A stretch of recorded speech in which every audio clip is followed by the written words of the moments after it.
Hello ladies and gentlemen, welcome to the stream. We are 14 minutes past, but that's okay. Everyone loves watching Victoria. It's apparently the greatest game ever. Who knows? Who knows? We are going to play a pretty cool game today. If you give me a minute, I'm going to go get a glass of Pepsi, because, come on, we need ourselves some Pepsi. And then I'll be back. So sit back, relax, chill, get yourself some Pepsi of your own. Everyone wants some Pepsi, right? Yeah, let's do it.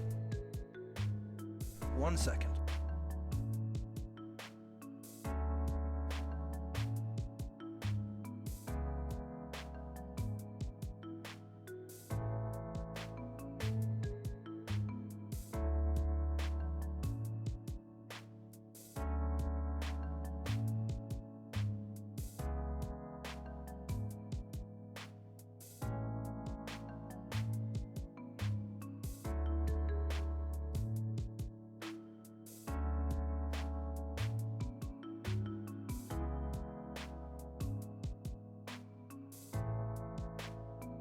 And I'm back.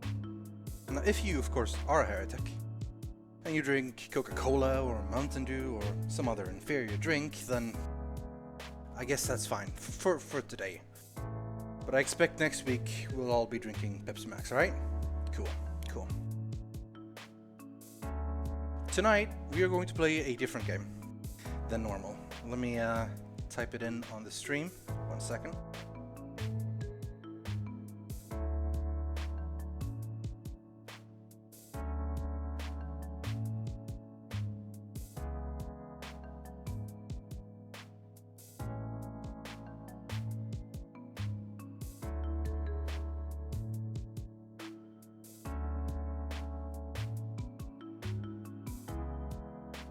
There we go, that should be updated. Playing a new game. The game is called SC2VN. SC2VN stands for Starcraft 2 Visual Novel. That's right. We're playing a visual novel here tonight. It's gonna be great. I've been looking forward to trying this out because it just sounds funny, honestly. It just sounds hilarious to play a visual novel about Starcraft 2. But we're gonna do it. We're gonna do it. Are you all ready? I don't foresee this being like super hype necessarily, so this is gonna be a chill thing. Let's go. New. SC2VN is a visual novel about Starcraft in South Korea and the people who play it. You know, when it comes to text games like this, a lot of people like to read out literally everything. I don't know if I want to read out everything. That's a lot of stuff to read. So I'll read out some stuff, but you guys are going to have to pay attention. If you're new to eSports or Starcraft, you can watch a short, voice-acted scene that will introduce you to professional Starcraft. Do you guys want to watch the introductory to this scene? I think most people understand eSports, but maybe better for some of you. Sure, why not? Let's watch it.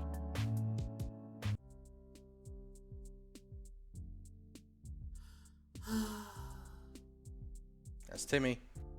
Are you Timmy? Hey Timmy, long time no see. How's it going? Oh, hey Day9.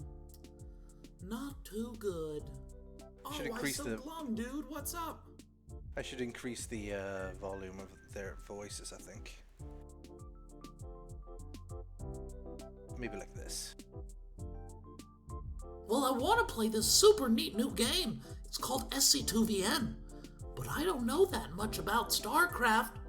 I'm afraid a bunch of stuff is just gonna go over. Oh, don't get down on yourself, Oh, Timmy. I accidentally skipped How him. about I help you out on some background info? That way you won't feel so lost. Wow, really? Thanks, Day9. You're the best.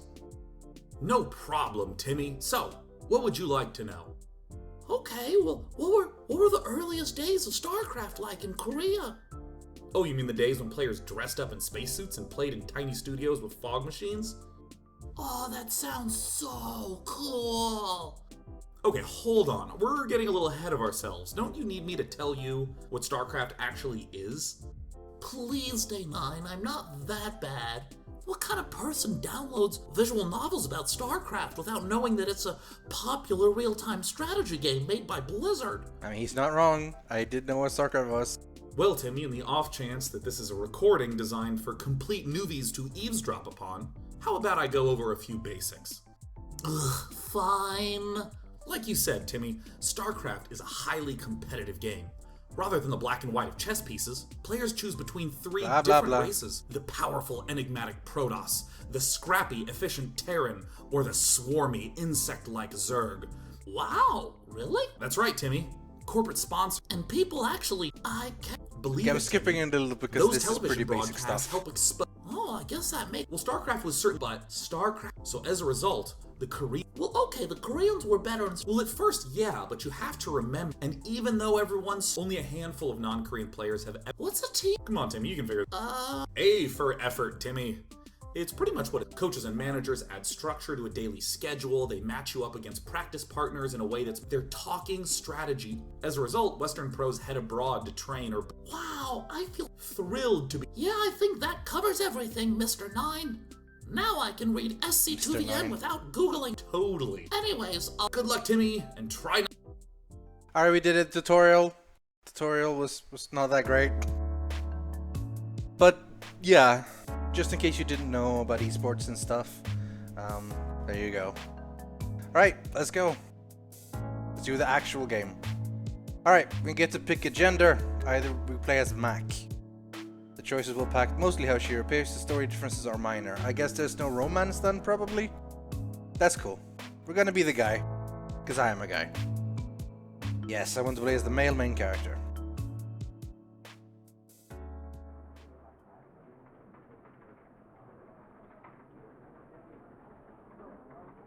There's a certain feeling that every StarCraft player gets before they lose. Most try to ignore it at first, as if the inevitable is just another challenge to fight through. Like their past mistakes don't count if they just try a little bit harder. It's a natural thing. To believe otherwise contradicts the hours we spend practicing. Still, every player must eventually come to terms with their defeat. They have to queue up for another game, or maybe they flew across the world for nothing. I haven't met many players that can take a loss in stride. It's painful. It's permanent. It's proof that your best isn't always enough. Long after my elimination, I remain at the PC with a blank look in my eye. Yeah, literally a blank look in his non-existent eyes. Click shoot from my finger as I leap from page to page. The tournament update mentions my defeat in passing, but no one acknowledges it. When my frustration fades, I'm left only with guilt. I should have practiced harder. I consider sticking around to watch the final few games, but the knot in my stomach persuades me to avoid any more stress. People are nice enough to foreigner with the heart to attempt a Star League qualifier. But without a win, I'm just one more in a long line of losers.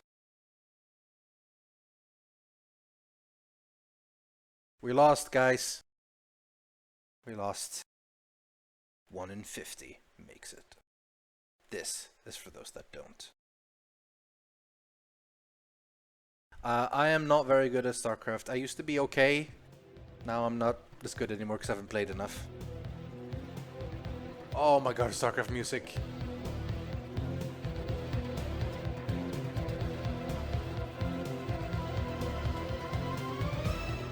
Craigasm. You have no idea how hard this hits me in the nostalgia heart. Jesus. Like, I swear to God, I will remember this song for all of my life. This is... yeah. Alright, every game of StarCraft begins the same. Gather resources, train a worker, construct a building, rally an army, defend a base, contest the map, turn something small into something more. It's punishing, it's stressful, it's draining. Builds you up and tears you down. It's not for everyone. Might not even be. How many more chances am I gonna get? Is that my last? Oh, the feeling is back. Okay, this is actually pretty cool. Like, snapshot story of a game of StarCraft. Why am I still trying? Why can't I quit? My fist rattles to the desk and sends a plastic bottle onto the floor. With my chin in hand, I throw myself to the match replay. Who's that? Is that just a standard pretty girl, I guess? And a team shirt. Force down a measured breath. Losing a throwaway ladder game shouldn't bother a player my rank. Open the menu, escape or art, to check the glossary. I did... Glossary. Glossary. Ladder.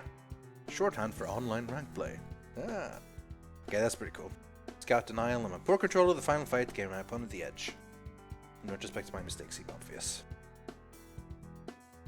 Am I still quiet? I even increased my thing. Okay. Increase it a bit more. It's just last time I played, everyone said, "Oh my god, Rythian, you are so loud." So I reduced it, you know. But fair enough.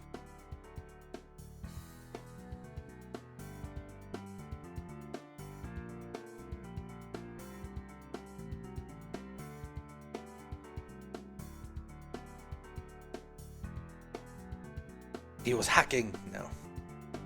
Is a Grandmaster badge next to his name. He's too anxious to queue up for another game. The loss of the Victory Starlight qualifier earlier today isn't helping my mindset. I come through my tiny room with a look, restless and unmotivated. Sitting alone in a dark room for extended periods of time is incredibly depressing. A fact I learned only when it became a significant part of my life. Only one thing is certain. I've got to get out of here. You are too low kappa. Guys, I'll ban you. I'll ban all of you. I'll ban literally everyone so that no one says anything, so that then everything is fine.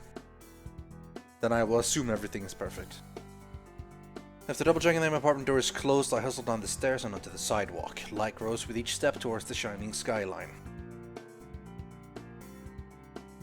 Catchy pop beats and posters of flawless models dominate street after street. Foot traffic is thick and impatient. Seoul Tower stands tall from a distant hilltop. But even the lingering excitement of life in a faraway place can dredge me out of my hopelessness. Sometimes, especially on days like this, I regret pursuing eSports. It's a thought I've had more times than I care to admit since coming to South Korea. Even saying that, I know that I can't keep myself from competing. It's in my nature. And truth be told, this damn game is the only thing I'm good at. What is StarCraft? Some respond to that with an explanation of its game mechanics or its storyline. There are other popular answers too that requires the dexterity of a pianist along the strategic thinking of a chess player.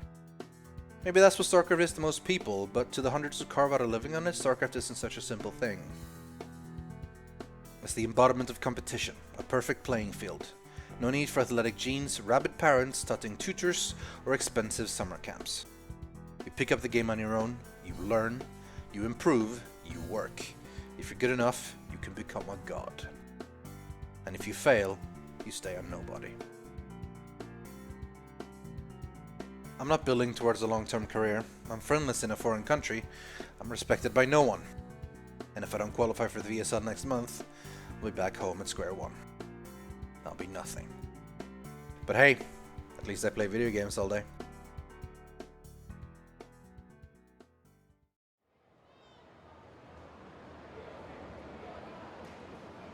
I'm not gonna voice act the mom, guys. That would be weird. I'm just gonna voice act the narration.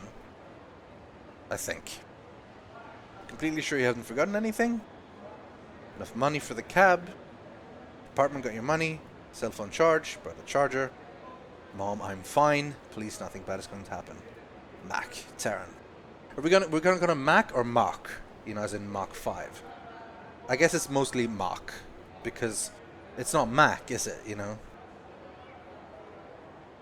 Remember, there won't be anyone to do your laundry, cook your meals, or wake you up when you oversleep. Budget well, and you'll have 2 months. I won't hear anything about a loan for the flight home. It takes effort to keep a frown from my face. I'm certain that my parents came to see me off only so they could say they did. I've already sunk the entirety of my savings into this. Now isn't the time for second thoughts. My dad gestures towards the security line and taps his watch twice. Go on. The sooner this is over, the better.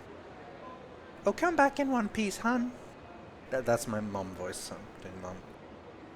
Nothing comes when I think of how to respond, so I only nod. Without another word, my parents walk away.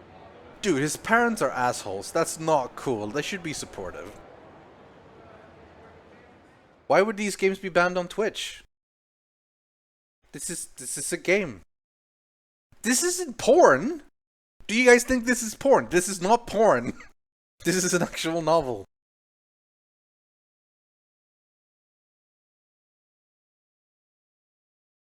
He has to make his own mistakes.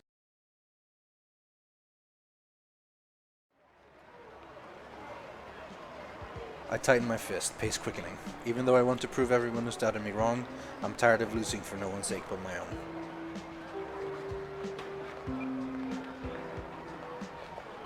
With the sun set, overhead signals wash the streets in color. I've wandered so far that a walk back to my apartment would take almost half an hour. My renewed drive to practice my craft drives my search for a place to play. It's not long before I see the words I'm looking for, PC Bang. Totally not porn though. It's not porn. Bang. The amount of foot traffic suggests it's a pretty popular internet cafe. A sign on the front reads Golden Zone Fire. Though I've only visited them a few times, PC Bangs are one of the things that interested me the most about Korea when I first got into Starcraft. Duking it out for champion status of a neighborhood cafe is old school cool. Like the type of western where a sheriff defends his turf against upstarts and outlaws. It's an ideal that takes a little bit dated these days. Most StarCraft 2 competition takes place either online or in broadcast studios. I'll admit I've daydreamed of being born a decade earlier and playing the original eSport Brood War during its rise alongside the PC Bang. A better time, or so they say online. I trundle upstairs and pass through the doorway, immediately struck by the size of the place. There has to be at least 80 computers. The crowd is too large for an ordinary evening. There are more people than there are PCs even. I indulge my curiosity in the first person I see, a dark-haired guy observing a match of SC2 from behind someone's shoulder. Look, it's not banned, it was available as an option to pick from the games list. Like, why would this be banned? It's a game, it's a visual novel where you make choices back and forth to see different things. Excuse me, is there an event going on? The guy turns and looks at me like I'm speaking something other Korean. After a brief silence, he responds. Are you new or something? Have you not heard of the all-out attack? Yeah, I am new, just asking.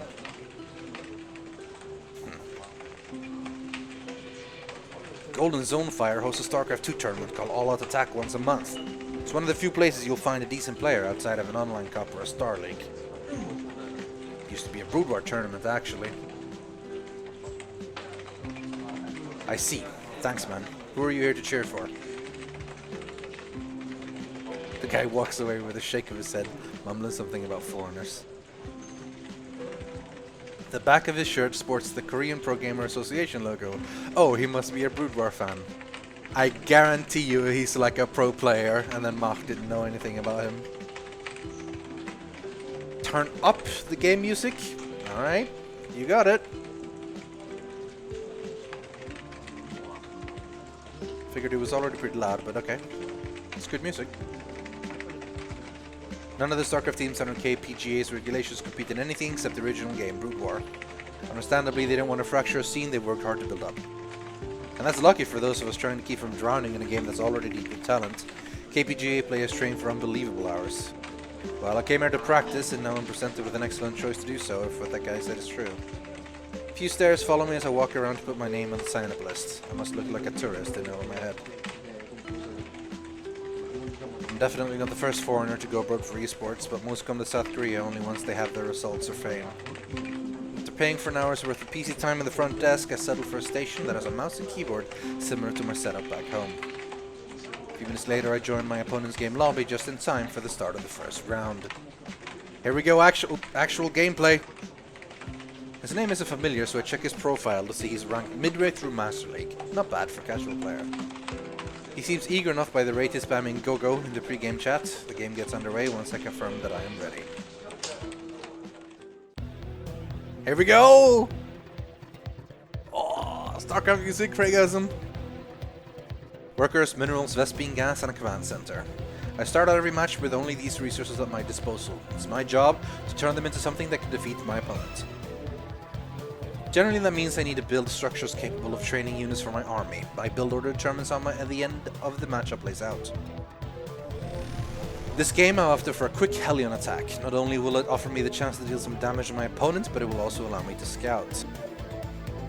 But it seems I don't have much to worry about. My opponent went for a greedy build order, focusing entirely on his economy instead of his army.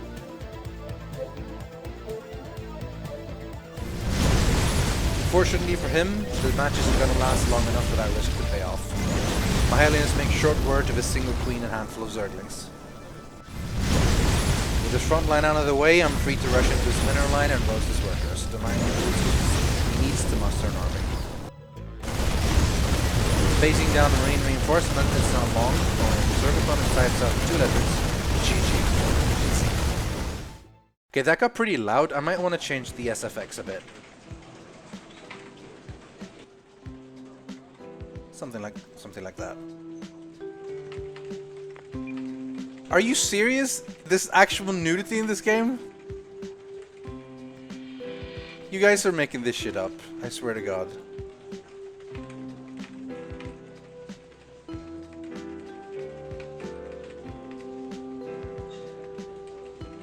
There's no way. There's no way.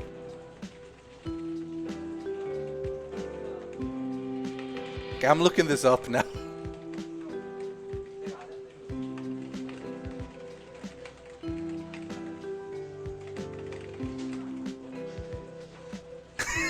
I'm gonna keep going. There better not be.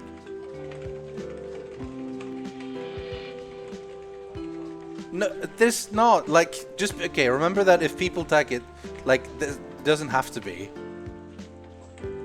Okay. Screw you. You guys are the worst. I don't even know how we're gonna play Starcraft. All right. All right. As soon as the victory screen displays, anxiety floods out of my body. Starcraft is tense. It is an exaggeration to say that there's never a moment to relax until a match is over. Bristling with confidence, I get up to check my next opponent. And it's Excel. I draw my lips in a line and let my shoulders slouch. Welp, that's the end of this tournament run. Excel is one of South Korea's strongest Terran players. He's well known for his old school cred, balanced playstyle and friendly banter. He lost in the round of 8 of last season's VSL, a respectable finish if not a high paying one.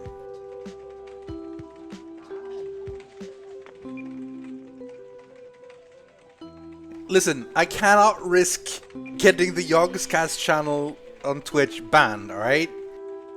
So if there's actual, you know, porn in this game, I cannot play this game.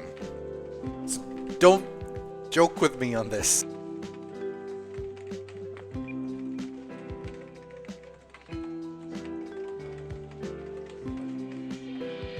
Screw you guys, the game is SFW, contains no nudity. Alright? The only thing is some harsh language. So, you guys are the worst.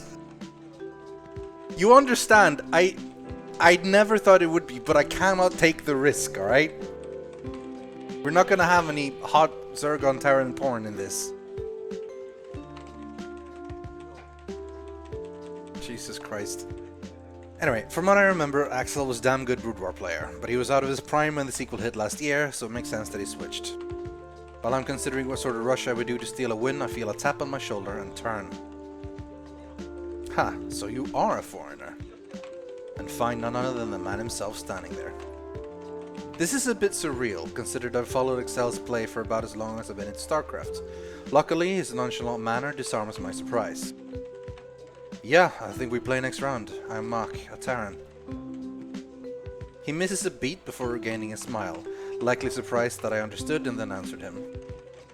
Yeah, I saw you won your game, not bad. It's not common to see foreigners at all-out attack. Are you on a team? I'm not. Trying to find one though. I'm sure you know how that goes. I grin stupidly, which Excel doesn't seem to mind. He pauses to scratch his cheek before responding. Well, good luck. Don't expect another easy match. You too. I mean, thanks. God damn it, at least he laughed. My stress from before is mostly gone. If I lose, big deal. If I'm expected to lose. If I win, I beat Excel. I'm still chewing over which cheese I should perform before finally deciding just to play standard. I shouldn't squander the rare chance to practice against the top player. Foreigners is just sort of the term they use. Like, in the Starcraft scene, anything that isn't Korean is considered a foreigner. No, I'm not gay. And this isn't, as far as I know, a gay... There's not really romance involved in this game, as far as I know. He and I banter back and forth in the pre-game lobby for a bit before the game gets underway. Here we go! Excel. Old school boudoir Terran plays classic marine tank style, probably about to crush me. I haven't gone up against a player as strong as Excel in a while. There probably wasn't a single person at the VSL qualifier at his level. That only makes a potential victory all the more tantalizing. It's a chance to prove myself that I've got what it takes. Even if I've decided to play standard, I've still got a decision to make in how to execute my mid-game strategy. The map is well suited for a Hellion attack. I'll have plenty of room to poke around this expansion since it lacks a choke point. An attack by air might also be a strong option.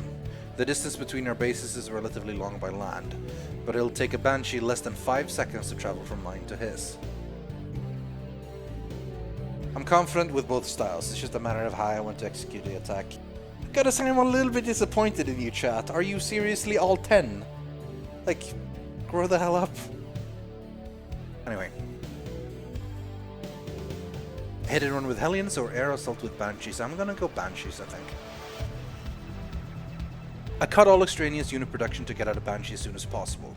The earlier I'm able to hit, the less chance that Excel will have the right defenses. With my Banshee en route, I clear out the path to his base with a handful of Marines. Denying information to my opponent is important, even if I don't plan to attack from that blind spot. It seems to have been the right choice, as the Marines are out of position when my Banshee arrives. I managed to secure a few worker kills before ordering a retreat. Since I didn't lose my Banshee, Excel has to spend minerals on air defense. Knowing that, I prepared to transition to a full-on ground army. This game is going insanely well. Though Excel took his expansion before I did, the damage he took puts us on even footing. Follow up with an army of Marines, Marauders and dropships, the bread and butter of most Terran players. Since I cleared the space between our bases is in the dark about the timing of the next attack, there's a solid chance that I could do enough damage here to end the game. But just as I arrive at the outskirts of Excel's expansion, one of his dropships uploads? Shouldn't it be unloads? Oh, never mind. A handful of Marines in my base. That's gonna slow down my ability to reinforce. Whoa, shit, with my focus on the drop in my main, Axel rushed into the army I left outside the base while I wasn't paying attention. He's got a concave formation on me. And just like that, my advantage evaporates. Though I managed to stay in the game for a bit longer, Axel wisely guards his lead by immediately taking a third base. Soon enough, his economic advantage is reflected in the size of his army. After my blunder, Axel's play was airtight. There really wasn't anything for me to do. The groan, I offer a GG and concede the match. I didn't exactly throw my lead, but I did get seriously outplayed. Fantasizing about how a victory would have felt doesn't help me keep my mind off the loss. Knowing that I did my best only helps so much. But not a moment later, Axel turns the corner with a smile and raised eyebrows. Good game, man. You're actually not bad. I assumed you were here for fun or something. Oh, thanks. I am here for fun, though. You play really well. I'm surprised. Most foreigners don't hit timings like that. Good vision control, too, and your scouting was top-notch. You're really not on a team? Are you at least staying at a team house? Oh, are you studying abroad?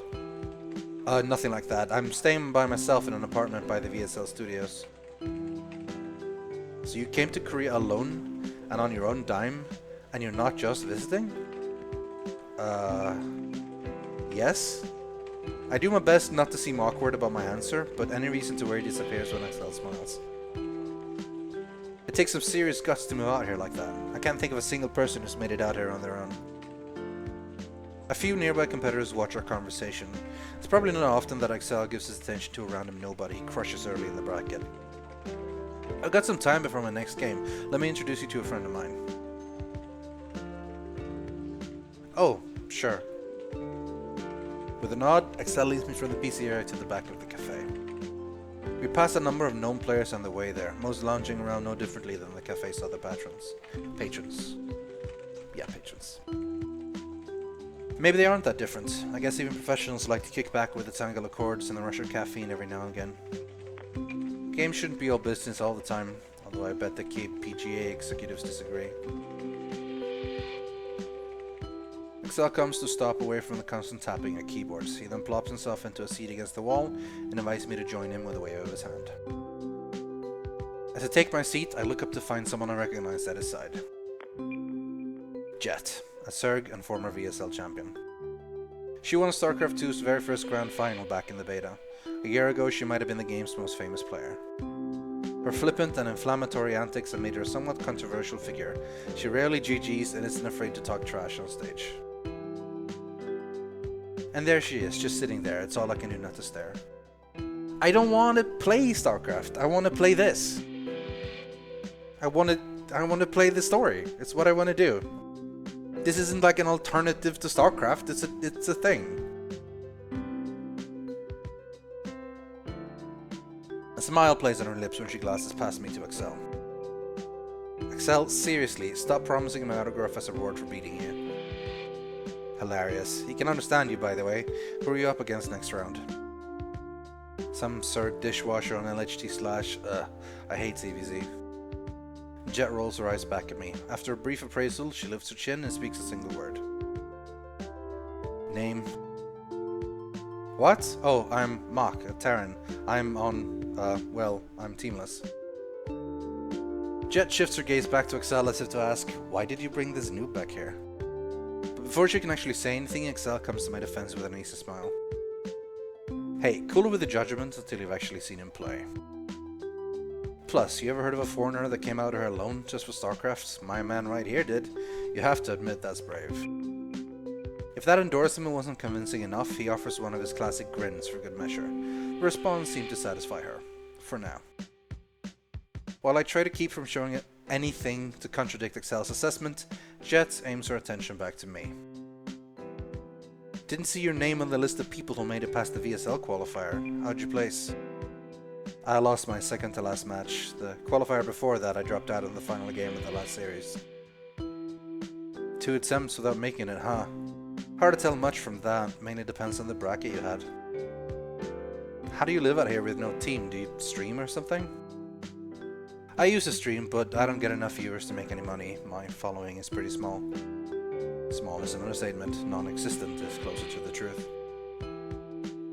So your parents pay for everything? No, I'm here on my summer job earnings and a little bit of extra from my grandparents. Huh, how lucky. I never got any handouts. This isn't going very well. Still, Excel looks as collected as ever, watching with a smile as the interrogation continues. Did you play Brood War? Not really. I mean, I had a copy as a kid, but I wasn't good.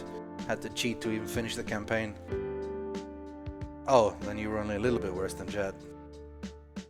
Jet scowls silently at the jab. It's true that the 2 years she spent playing Brood War was mostly unremarkable.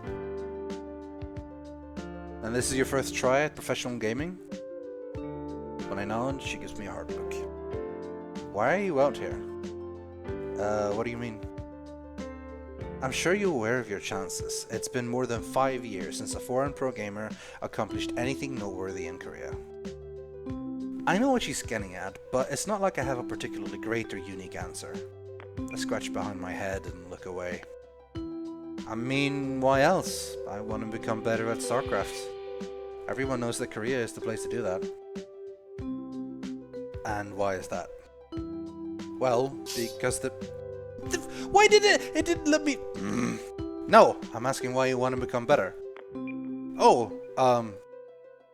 it feels like she's forcibly extracting the truth from me. All the same, I can't leave her expression unanswered. I do my best to avoid showing the embarrassment I feel in my honest response. Because I want to be a champion, or at the least, show I can compete at that level. Everyone who plays at this game wants that, don't they? You're right about one thing. Every editor that makes it a Grandmaster and takes a math of a good player thinks they're pro gamer material. A champion, huh? Sheesh. She clicks her tongue and sighs, but doesn't seem displeased. Well, At least any more so than usual. I wouldn't have much ground to stand on if I disagreed with her. Jet is one of the few who's accomplished what the rest of us dream about. Don't be so harsh. The style is solid and he stood toe-to-toe with me for a while. With enough time, I could compete. What do you think? Why don't you practice with him a bit? I could. Little harm in giving him a chance. Wait, back up? What just happened? Did he say practice and did she say yes? Excel answers her with a pleased expression. Jet takes a moment to stretch out, before again crossing her arms to cross her chest. Stop staring and say something, Mog. The sound of my name wakes me from my stunned silence. I jolt upright and offer a flurry of nods. Sorry, I say yes. I definitely say yes. Jet and Excel watch me in silence until I lower myself back into my seat. It takes some determination to get out here alone. Let's see if it translates to wins, eh? With a thumbs up, it's settled. I have somehow find myself with one of the best practice partners in the world. Can you get into getting into... Well, this is basically like an audiobook, right? I'm reading dialogue and narration. This is about as close to an audiobook as you're gonna get. Except an actual one. I really hope this isn't just for the novelty of playing with some random foreigner. Excel is about time to get back to all-out attack. Wouldn't want you getting DQ'd if we're rematching in the semis.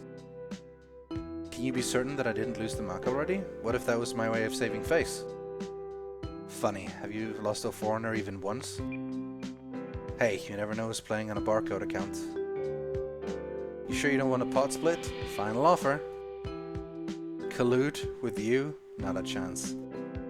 Barcode account might actually be worth looking up. I know what it is, but I'll show you guys. Barcode. Boom. Basically you name yourself something like this, so no one knows who you are, so you're basically anonymous.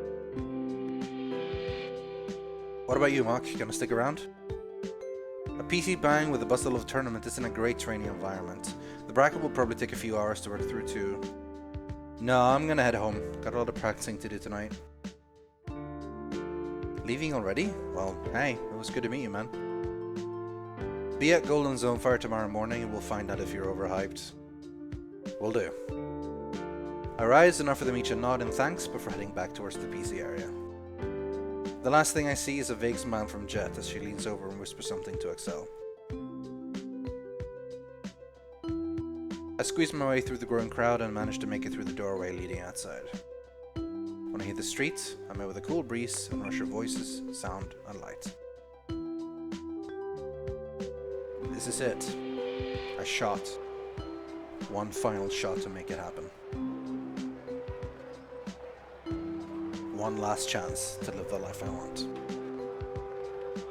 I quicken my pace, eager for the comfort of a dark room and a bright monitor.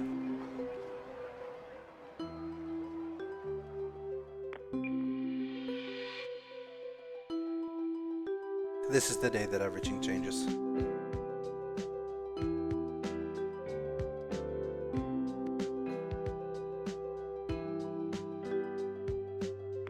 SC2VN.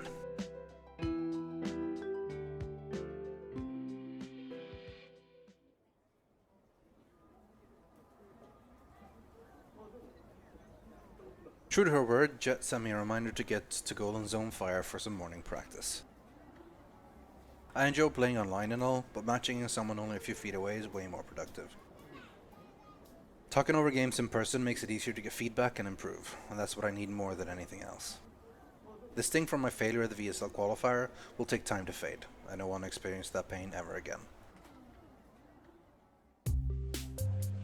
I catch sight of Jet in the middle row, her attention locked on a ladder game. Without disturbing her, I take a seat at her side and watch the match unfold. Furious taps and clicks rattle her keyboard. Her focus never drops from the game, much less her monitor. She's ahead, though not by much. It's not long until she extends her lead into the late game, and a few minutes later heaves a sigh of relief when her opponent rage quits out. There's no need for me to consult my Korean skills to understand his final message. Surg Imba. You actually showed. Color me surprised.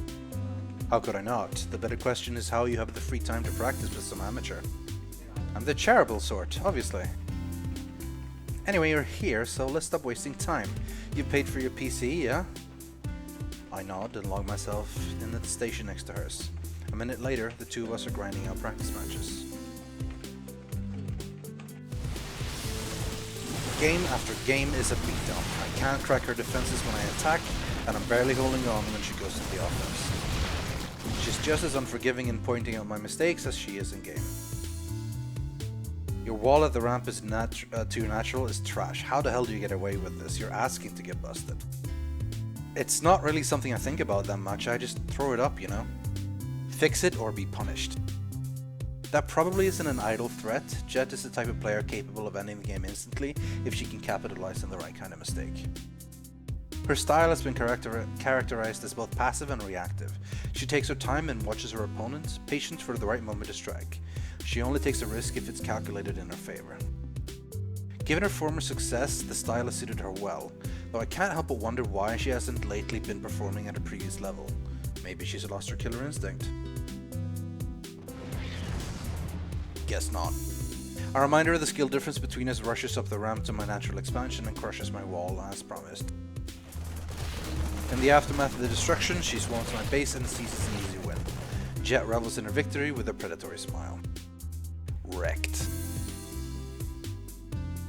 Before we get into the next game, I catch sight of a familiar face coming to the cafe. Huh, isn't that the same guy from last night? Hey Jet, do you know who that is? I thumb in the stranger's direction as he passes by us, his attention occupied by a cell phone screen. Jet trails a look after him, wrinkles her nose and shrugs. He's a KGPA player, Protoss. What about him? Come on, get into the game already. Seriously? He was at all out attack yesterday. What's he doing outside his team house 2 days in a row? They're only figuratively chained to their desks, not all of them are shut-ins. Stop wasting time, let's go! I double take away from Jet to find the player in question seated only a few rows in front of us. And he's got the Starcraft 2 client open. Why would a KPGA player spend his practice time on anything but Brood War? Huh. Should I ask him for a game? I think I'm gonna ask him for a game. What? No, hold on, wait, you can't just... But before she can stop me, I rise and shuffle my way past the rows of computers. Jet shoots me a withering glare over the top of her station before ducking back down. Even though I've barely interacted with the guy, I can't help but feel a little anxious as I edge closer to his PC. Sure, he was a bit rude when we spoke, but the chance to challenge a KPGA pro is too good to pass up, especially if I'm trying to step up my game. He's about to jump into a match when I clear my throat right behind him. He subtly alt tabs and then turns to regard me through a half-lidded eyes. What? Excuse me, would you mind a practice game? No, I'm just here to... He pauses, recognition flits across his face. You're the guy from All Out Attack yesterday, aren't you? I nod sheepishly, his only reaction is to stare on. For a moment he looks ready to dismiss me and get the laddering, but at the last second he nods. Alright, one game. With a final nod I return to my station. A moment later he and I share a game lobby and are just about ready to begin. He's playing on a barcode account, typical. How have I still not managed to catch this guy's name? A sharp tap against my headphones announces Jet return and displeasure. You're obnoxious. If you lose and embarrass me by association, I'm gonna pretend I don't know you. Anything else Jet has to say is drowned out along with the sounds of the golden zone fire when I pull the AirPod back on. Question mark, question mark, question mark. Question mark, question mark, question mark. He plays Protoss. Question mark, question mark, question mark. I play Protoss too. Let's do this. If the idea behind practicing against a good player is to improve, I should probably play Standard. Still, the temptation to all in is always there. How sick would it be to grab a quick win on a KPGA player? Go for an early attack, play out a Standard game, Standard game. It's probably best that I follow Jet's advice. I opt for a Standard macro management game, this guy's build permitting. I take my natural expansion and begin teching up. The match progresses quietly, with only a few brief skirmishes with the stalkers and my marines. My scans show that he's not doing anything out of the ordinary. One of us has to make a move sooner or later. I start constructing my starport and researching my bio upgrades. I'm surprised to find that they finish without any pressure coming from the Protoss army. This could be a good time to go for some drop play and try to snipe some of his critical tech buildings. If I were to play an aggressive drop style, I need to be confident in my control and in the fact that I can outplay him. On the other hand, this game has been exceptionally quiet. If I could get up another expansion, I'll have a serious economic advantage going into the late game. Early third base or aggressive with dropships. I'm gonna go dropships. Dropship play is a defining characteristic of a top tier player. If I win this, it's a good indication that I can stand toe-to-toe with the best players in Korea. It's time to put my practice to work. I gather enough units for an attack at my starport as the first dropship finishes. It's imperative that he doesn't see me move out, so I make sure the watchtowers are clear and avoid places where the Protoss players commonly leave their observers. When my dropships were clear, I fly straight into his base. He's unprepared for the attack, and I unload all my units and rush to snipe some important tech buildings. With the damage to his infrastructure done, my units retreat for the safety of my dropship. That set him back a ton. The game is going incredibly well, so I decide to pull back on my aggression and build up an army for the final push. He's been too busy defending to get a decent standing army, and when I roll in with my amassed units, he kites back, bobbing and weaving away from my forces while delivering pot shots. I give chase, the taste of victory tantalizingly close. I manage to corner his army, leaving him with nowhere to run. But just as I move in to deliver the final blow, he flanks me with half a dozen Templar, showering my army in high damage storms. I pull back frantically, but my army is left in tatters. I try my hardest to gather enough units to mount a second offensive, but he continues to crush my attacks, with only a handful of well-upgraded and well-microed zealots, stalkers and archons. How the hell did this happen? My lead is gone. Frustrated, I box all my workers and charge towards his base for final attack. With my SCVs on the front lines, I should have enough power to take a direct engagement. I roll through his fourth base uncontested. Yes, he's giving up ground because he knows he can't face me. Emboldened, I drive up the ramp leading to his natural to end the game, and find myself face to face with an ambush. My front line evaporates before I can issue the command to retreat, and he crushes what remains of my army a few moments later. Seriously, the SFX is very loud. There we go, something like that. I can't believe it, I lost. I stare blankly at the screen for almost 10 seconds, before I finally type GG and quit out of the match. I don't have long to sulk in defeat, before the KPGA player makes his way over to me with a smirk. As promised, Jet is nowhere to be seen. Hey, you actually know how to play. Wasn't expecting that I'd have to try. It's a compliment, regardless of how condescendingly he said it. Though it's difficult to be graceful in defeat, I try my best anyway. I played my game the best I could, kept vision on you, dropped when I could. But it wasn't enough. Sucks, man. It's one thing to lose carelessly, but it's another when everything goes as planned and you fail anyway. His grin darkens to one without humor. Is this guy serious? What the hell is your problem? You demand a game and whine when you get a little pushback? Look who's talking. Everyone knows your type, the foreigner out to make a name for himself. You fly out there on a whim and waste 6 weeks training. You aren't the first and unfortunately won't be the last.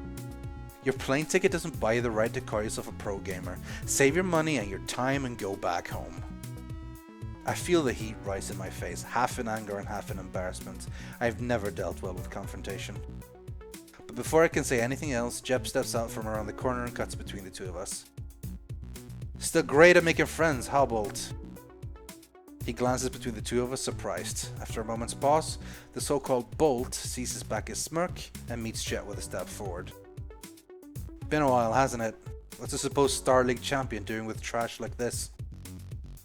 Bolt looks past her and tilts his head towards me. I take a step towards him, but an open palm from Jet stops me from going any further. Maybe I shouldn't be surprised. Jumping ship to a scene bloated with foreign money has its upsides, but it won't be long before you forget the dignity of a pro gamer. The dignity of a pro gamer, huh? You make it sound so distinguished. You've changed for the worse and you don't even realize it. I'm sad. Shouldn't be much longer until the KPGA finally accepts that there's no future in Brood War. You're smart enough to know what happens then, but hey, the scene could always use more casters. Whatever you say. For the record, what excuse could you give your coach for another day off? VIP is a little more lax than Shock T at 1, but I might want to borrow it someday. At that, Bolt scowls. Jet doesn't waste the opening and strikes again. Don't worry, Dongsang, your secret's safe with me. Run along now, I'm sure you've got the coins flipped to something. I'm sure you've got coins to flip or something, there we go. The standoff lasts a moment longer before Bolt lets out a lazy shrug, instantly killing off the intensity in his expression. I've got better things to do than offer advice to a mouthy chobo. Do what you want, kid. He thumbs his nose at me and returns to the station without another word. As soon as Bolt's out of sight, Jet takes my arm in a vice and practically drags me away. You had the game won! What the hell was that? An SCV pull at 15 minutes? Is this what they teach you on the NA servers? Even after a heated confrontation, her concern is with the match before anything else. I almost laugh. My drops crippled him. I thought they would be enough to end the game. So build units for 2 minutes and then go roll him. Don't be so damn impatient. Your upgrades were late too. Her pointed critique diffuses the tension from moments prior, even if it doesn't exactly make me feel any better. When she's done going through my long list of mistakes, Jet flicks a hand back towards the PCs. Come on, queue up a game against me.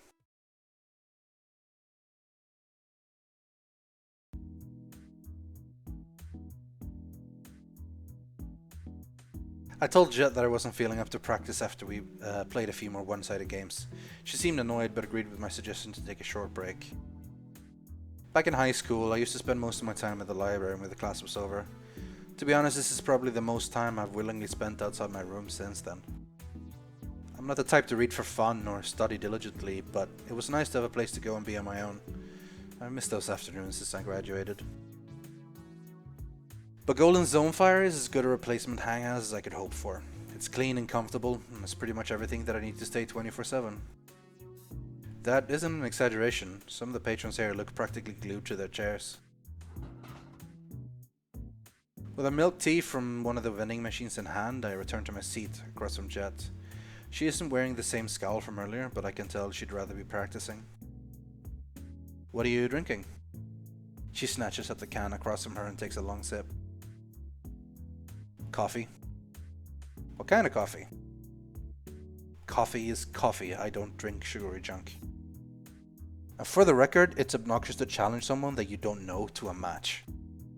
Is it really such a big deal? I just wanted to practice game against a good player. Seems harmless.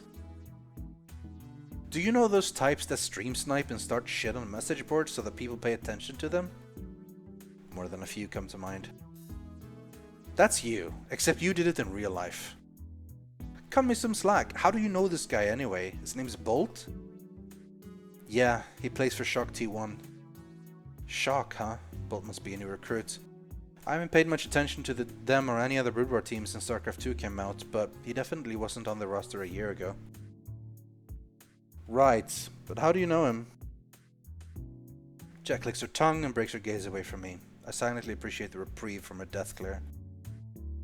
If you must know, he and I went to the same middle school. I was in the class above him. Huh, okay. I was thinking he might have knocked you out of a tournament or something. No, I've never played him in a Star League. You don't need to overanalyze everything. Silence falls between us while Jet nurses what remains of her drink. I can't tell if she's really into the coffee or if she's just trying to find something to occupy her lips other than our conversation. I doubt Jet spends much time at PC Bangs, given that she's got a team house to practice from. I should consider myself lucky that she'd make time to come out here at all. You know it makes zero sense for you to focus on qualifying for VSL, right? I blink myself from my thoughts to meet Jet's intense stare. What do you mean? What's the point of us meeting up to practice then? No, I'm not saying... Listen.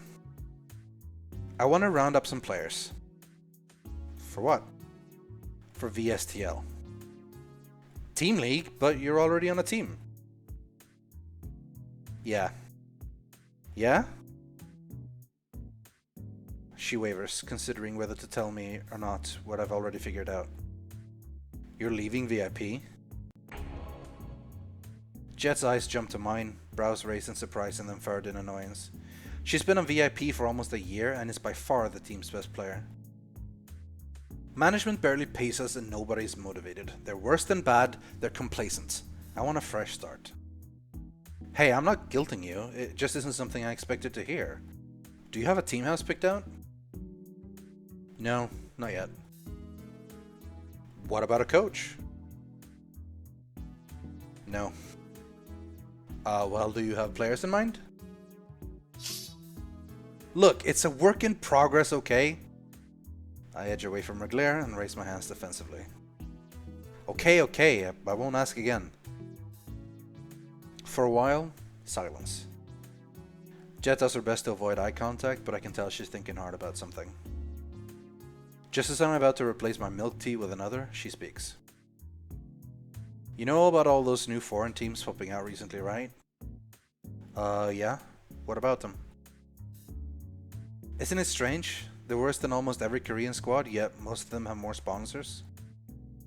Well, there are a lot of eSports fans outside of Korea these days. People want to support their hometown heroes. I don't think it's that simple. What? Where would the money come from if not the fans? Idiots. What? Idiots. Idiots that call themselves investors. Idiots that throw away money keeping mediocre players afloat because it makes them feel good inside for whatever reason. Well, she and a bolting Rythian's one thing at least. Okay. Are you gonna find some idiots to sponsor you? No. Well. She takes a long moment to reconsider her answer. No, it wouldn't work out in the end. What I'm getting at is that too much of our scene ignores the foreign fan base. It's a huge mistake. Well, there's the time zone difference and a language barrier. Also, I don't know if you know this, but lots of foreign fans don't find Korean players entertaining. What? How dare you? That's ridiculous. I'm just relaying common knowledge. Don't hold me accountable for the opinions of Silver Leaguers.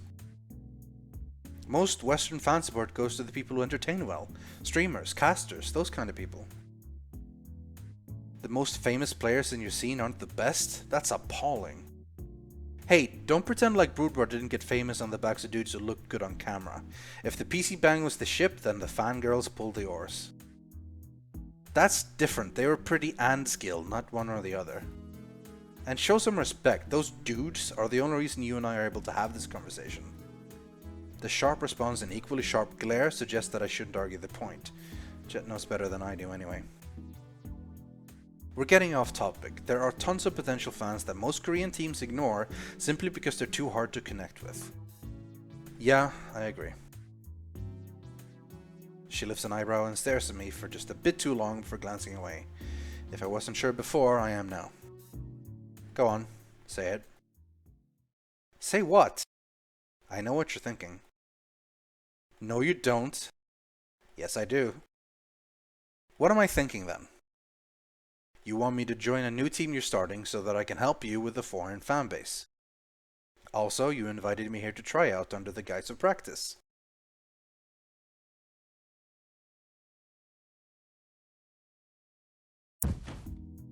Jet slumps back in her seat, defeated. I fight a losing battle against the urge to laugh. Don't look so smug. Ugh, I hate dealing with team management. You could always hire a manager. Before we have any players, maybe I should just keep my head down and practice. No, don't do that. I think it's a good idea. You're only saying that because I gave you an offer. Maybe, but hey, if you go through with this, I'll do whatever I can to help. How are you the one convincing me to go after my own idea? Damn it. She chews on her lips, likely considering the harrowing risk of leaving her team. I can't make any commitments until we at least have some other players. It'd be stupid for me to move out of the VIP house without everything lined up. This is something I've been thinking about for a while, even if I don't have every detail hashed out yet. I want to keep overhead low and practice time high, lean and mean. She aims a finger at me, her dull nail a hair's breadth before my nose. If you're going to be part of this, you're going to pull your weight. You can start by searching for our players, unless you'd rather find me a coach and sponsor. I cringe backwards and raise my hands. No, I'll leave that to you. Good. It'll work out better this way. The minimum number of players for Team League is 4, so you need to find at least 2. You know, this isn't exactly what I had in mind as the ideal join a team experience. We'll walk away if you like. You have a long way to go if you want to be anything other than a translator mascot anyway. I'll admit though, Excel was right. I see glimpses of high-level stuff in your play. But as of right now, you kind of suck, even by foreigner standards. Offense intended. You seriously need to start busting your ass. Coming to Korea is pointless if you're still practicing Western hours. Well, nobody ever claimed that Jet wasn't honest. I'm gonna work you and everyone else like dogs. If this team comes together, I won't be happy with anything less than first place in VSTL. Well, I appreciate the chance. I offer a smile that she's quick to match. If we're gonna go ahead with this, I've got a lot of stuff to do.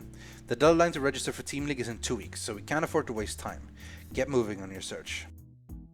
Alright, good luck. Hope to catch you online. Yeah, later. When she's gone, I fall back into my chair and take a deep breath. Jet just asked me to join her team. I pinch my forearm and judge the sensation that follows. With that, my disbelief dissolves into contemplation. How the hell am I going to find 2 worthwhile, unsigned players?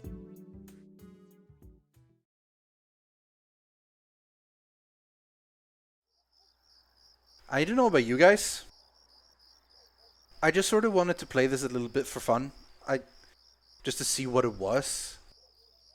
I didn't really expect anything. But I am totally into the story now. I'm gonna finish this game. I don't know if I'll finish it on stream, depends on if people like it or not, but I want to see the end of this story. This is pretty fun. It's basically a sports movie, honestly. It just happens to be about video games. It's the underdog who meets someone, taken under their wing. They're starting out a journey on their own to win. I like it. This is cool. This is gonna be cool. A mixture of guilt and pride led me to spend the rest of the day at Golden Zone Fire. Between ladder games and a break for dinner, I scoped out the cafe's best Starcraft players. Unfortunately, it doesn't seem like any of the Golden Zone Fire's regular patrons are much to write home about. They were good players there for all out attack, sure, but today, most of the cafe's patrons were playing Brood War, and of the ones that were actually laddering in Starcraft 2, there was only a single guy in Master League. I'll have to extend my search outside of a single PC bang. I guess it'd have to be a little bit too convenient to find a VSL caliber player so easily. I get the urge to stop at a convenience store on my way back to the apartment. This one I've been going to regularly for my nightly fix of sugar and caffeine. The store's blindingly bright signage is visible from more than a block away. Capital letters spell out the store's name in English on a backdrop of white. Go-Mart. The door's familiar chime welcomes me, and the same clerk I've seen at least a dozen times before stands formally behind a cash register. He looks a bit old to be working still. Maybe he owns the place and he doesn't have help to work the night shift. I see myself standing behind the counter in an unwanted mental image. It's a fate that could easily await me if I fail to make it as a professional gamer. I shake my head free of the thought and make my way to the refrigerated section of the store to fill my fist with cans and bottles.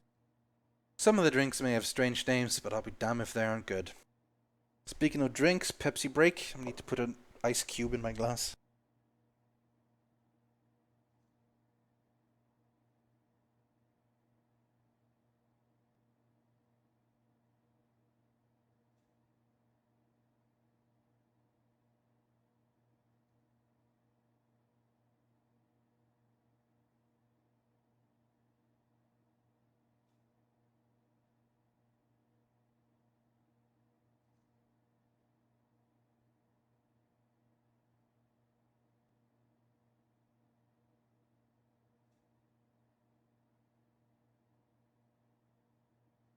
Okay, I spilled an ice cube on the desk and I had to chase it because it kept slipping out of my fingers.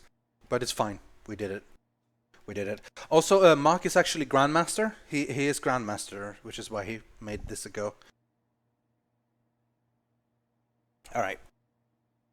We're back. I drop them on the counter in front of the old man and briefly make eye contact with him. He seems to recognize me, but doesn't say anything to indicate it. He rings up my drink slowly, not from age or calluses, but because he's in no great rush. The store's empty aside from me, after all. 6001. I swipe my credit card in the reader and depart with a polite smile, anxious to return to my apartment.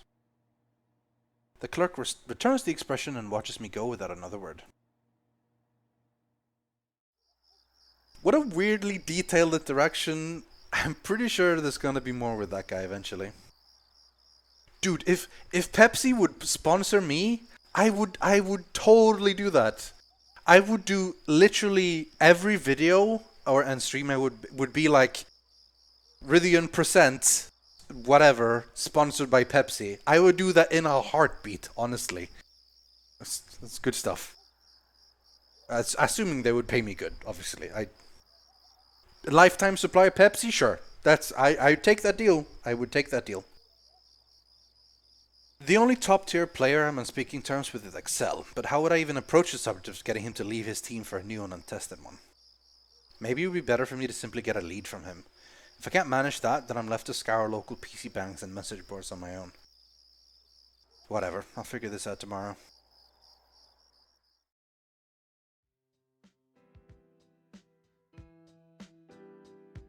And you had to convince her? Seriously? She's been talking this up to me for the last 2 months. It's a big change, I guess, and come on, I just met you guys. How can she not be hesitant? Excel grins, no doubt replaying Jet's angst in his mind's eye.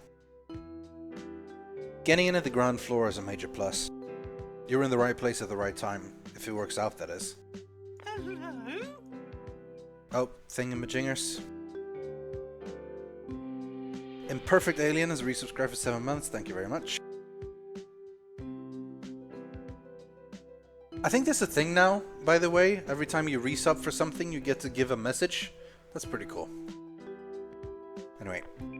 Oh, I should do that thing. I never do that thing. That's...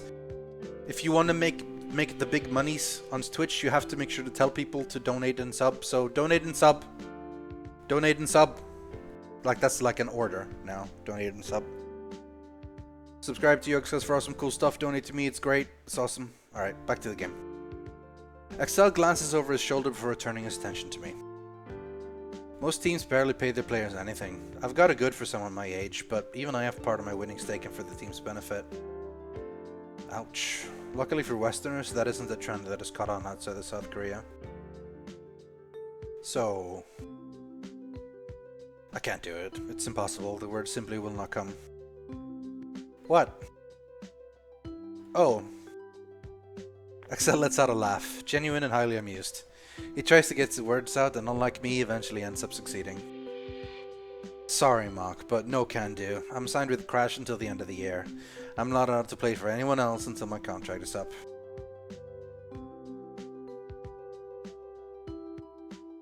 Yeah, donate for the Pepsi fund. I should do that. I should put a thing on screen saying like, I need $1,000 for Pepsi for the rest of the year. And then like it'll be this like bar that fills up when people gives me money. I think that's a good plan. No, for serious though, like I think genuinely subscribing to this channel is awesome, considering you get like several hours of stream every year from like so many different people from the Yogscast. If you actually want to donate money, that's also cool. I will get 75%, 25% will go to actually to Yogscast, which also great. Other than that, man, just keep subscribing. It's all support is appreciated. Burning Fire, you're probably right. Mach is going to face off with Excel in the semis and the Evil Dude in the finals. As I expected. Really, it shouldn't come as a surprise. I sigh, fall back into my chair and rest my palms on top of my head. I had to ask. Jet's expecting me to pick up our players while she handles the management and sponsorship side of things. Hey, well, I can help you with the next best thing. I'd be thankful for any help at all.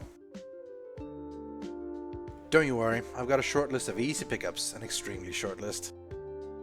He clears his throat. There's only one person on it, but hey, better than nothing, right? Hey, Broccoli Tree, don't worry. Don't worry at all. Don't feel bad for not being able to donate. It's cool if you can, that's great, but if you can't, don't feel bad about it. But yeah, subscribing is like $5 a month. It's pretty cool. Like, honestly, for the sheer amount of emotes you get, it's worth it. Just like for YogGG, it's worth it on its own, honestly. Alright. Back to SC2VN. Who is it? Oh, straight to business. Eager for your bunk bed, I see. Trust me, Mac, you'll want the bottom bunk. You know from experience? Sure do. When I was 16, some mum-chop Rude clan scraped me from the bottom of the barrel and set me up in the overcrowded sweatshop of a team house. I had to sleep above someone at least 2 years past a graceful retirement. I've seen solitaire players with better APM. He snored. A lot. APM stands for actions per minute. As horrible as he's trying to make it seem, Axel sounds closer to wistful than bitter as he recounts his first years as a professional gamer. What happened to the team? Sponsor flaked, team didn't have the money for legal action. Coach didn't tell us until 20 minutes before rent was due. Someone stole my mousepad as we were moving out, and that was the end of my Starcraft career. Wait, no, I kept going 7 years after that and somehow still isn't over. Always forget that part. Axel, top Korean Terran, master storyteller. Anyway, this guy's name is Stunt. Plays Protoss. He's pretty good. But? Does there have to be a but? I'm sensing a but. I'm sensing a but too, guys. Hey, if you know what I mean. I'm in the backside. B-U-T-T. It's a small but. He's incredibly cheesy and maybe a touch arrogant, and he's a high schooler. But he's good. Why haven't any other teams picked him up if that case? He shrugs. I get the feeling that Axel genuinely doesn't know, but I'm left feeling anxious nonetheless. Still, it's important to have at least some kind of racial distribution on the team. Not in terms of foreigner or Korean, mind you, but rather of Zerg, Protoss, and Terran. Do you know how if I could get in touch with him? I could give you his info for a friend request, but he'd probably block you on the assumption that you're a fanboy or a gold seller or something. Your best bet is to find him in person at the stomping grounds. His stomping grounds? What do you mean? Where?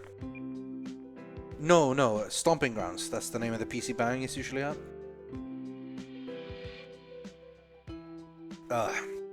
Another trek I got sold. I've never heard of the place, much less been to it. Excel takes note of my frown and wags a finger at me. What, you fly halfway across the world and can't be bothered to walk for half an hour? Take the subway if you're that lazy. No, it's fine. I shouldn't expect this to be easy. Now we're talking. Get going. I'll keep an eye out for your next player in the meantime.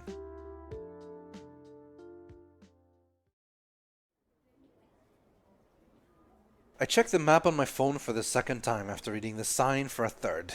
This is definitely stomping grounds. A deep breath helps calm my nerves. Seconds later, I push open the glass door and make my way inside. Pretty much as expected, computers, vending machines, tables, and the sound of 24 mice and keyboards. PC bangs are nothing if not similar to one another. When a shiver runs down my back, I realize that the AC in here is cranked up ridiculously high. I read somewhere that casinos pump in extra oxygen to keep their patrons awake and alert. Maybe this place has tried to adapt the same tactic to their cafe. A middle-aged woman sits behind the front desk. She glances up at me when I pass by and then returns her attention to the magazines played out in front of her. A quick scan of heads lined up in front of monitors offers me a few potential stunts amid the sea of scrubs. By Axel's description, he's short and has bleached hair. I'm able to narrow it down quickly and confirm his identity with a look at his monitor. He's in the middle of a ladder match. And he's playing Starcraft 2 with one hand. The other is occupied with a game and his cell phone. All the same, Stunt's crushing his opponent with a rush build, and by the look of things, he takes great pleasure in that fact. His enemy sends a salty one-liner before dropping out of the game without a GG. Stunt grins wide and puts his hand behind his head, satisfied. After checking the post-game stats, he glances over his shoulder and then spins his chair around to find me watching him. Oh my god! This is gonna be my teammate? He's like 14. He's gonna be so cocky. Something you want? I'm gonna do that voice for him. Yeah, you're Stunt, right? That's me, and who are you? I'm Muck. Stunt lights up, stands upright, and plants his hand on his hips all at once. Right, the foreigner that Axel messaged me about. We're starting to think you wouldn't show up. Let's get this bet match going.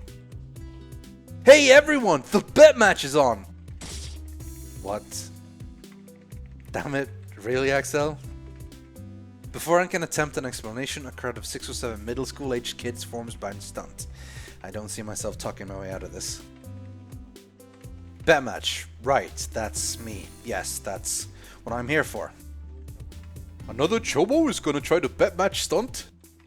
When will they learn? He's the cafe's best player. Hey Stunt, will you buy me a juice with your winnings? Buy me a juice, Jesus. Stunt ignores the peanut gallery and takes a step forward, sizing me up. Judging by its appearance, it looks like he just started high school. I'm at least a head taller than him. Axel said you were down for 15,001 bet, but come on, you could do better than that, right? How much were you thinking? 25,000 is a much better number, wouldn't you say? Come on, you had to drag your ass all the way over here to play. Let's make it interesting. I think I'm losing his accent. I'm not quite sure what I'm going for anymore. The more things I say in the Stunt voice, it ends up being weird. That's what, $20 or so? I'd have to skip a few trips to Go-Mart, but I can't risk having him turn me down.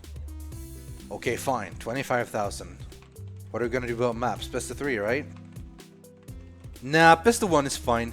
My time's too valuable, and in a show of good faith, you can pick the map. Axel wasn't kidding about this kid's cockiness. Whatever. At least I can choose a map with a long rush distance. I find a seat at a computer nearby, though not as close that we could catch a glimpse of the other screen. A locked window stares back at me as I sit down. Of course, I need to pay to use the PC. But before I can head back to the front desk, Stunt slides in front of me and takes the mouse. Yo, I got it. Consider it an investment for the money you're about to give me. He unlocks the machine with a few clicks and the entry of a password. Huh, that works. After I thank him, he slinks back over to his setup. Stunt shares a few confident words with the underage crowd behind him, and then throws his headphones on.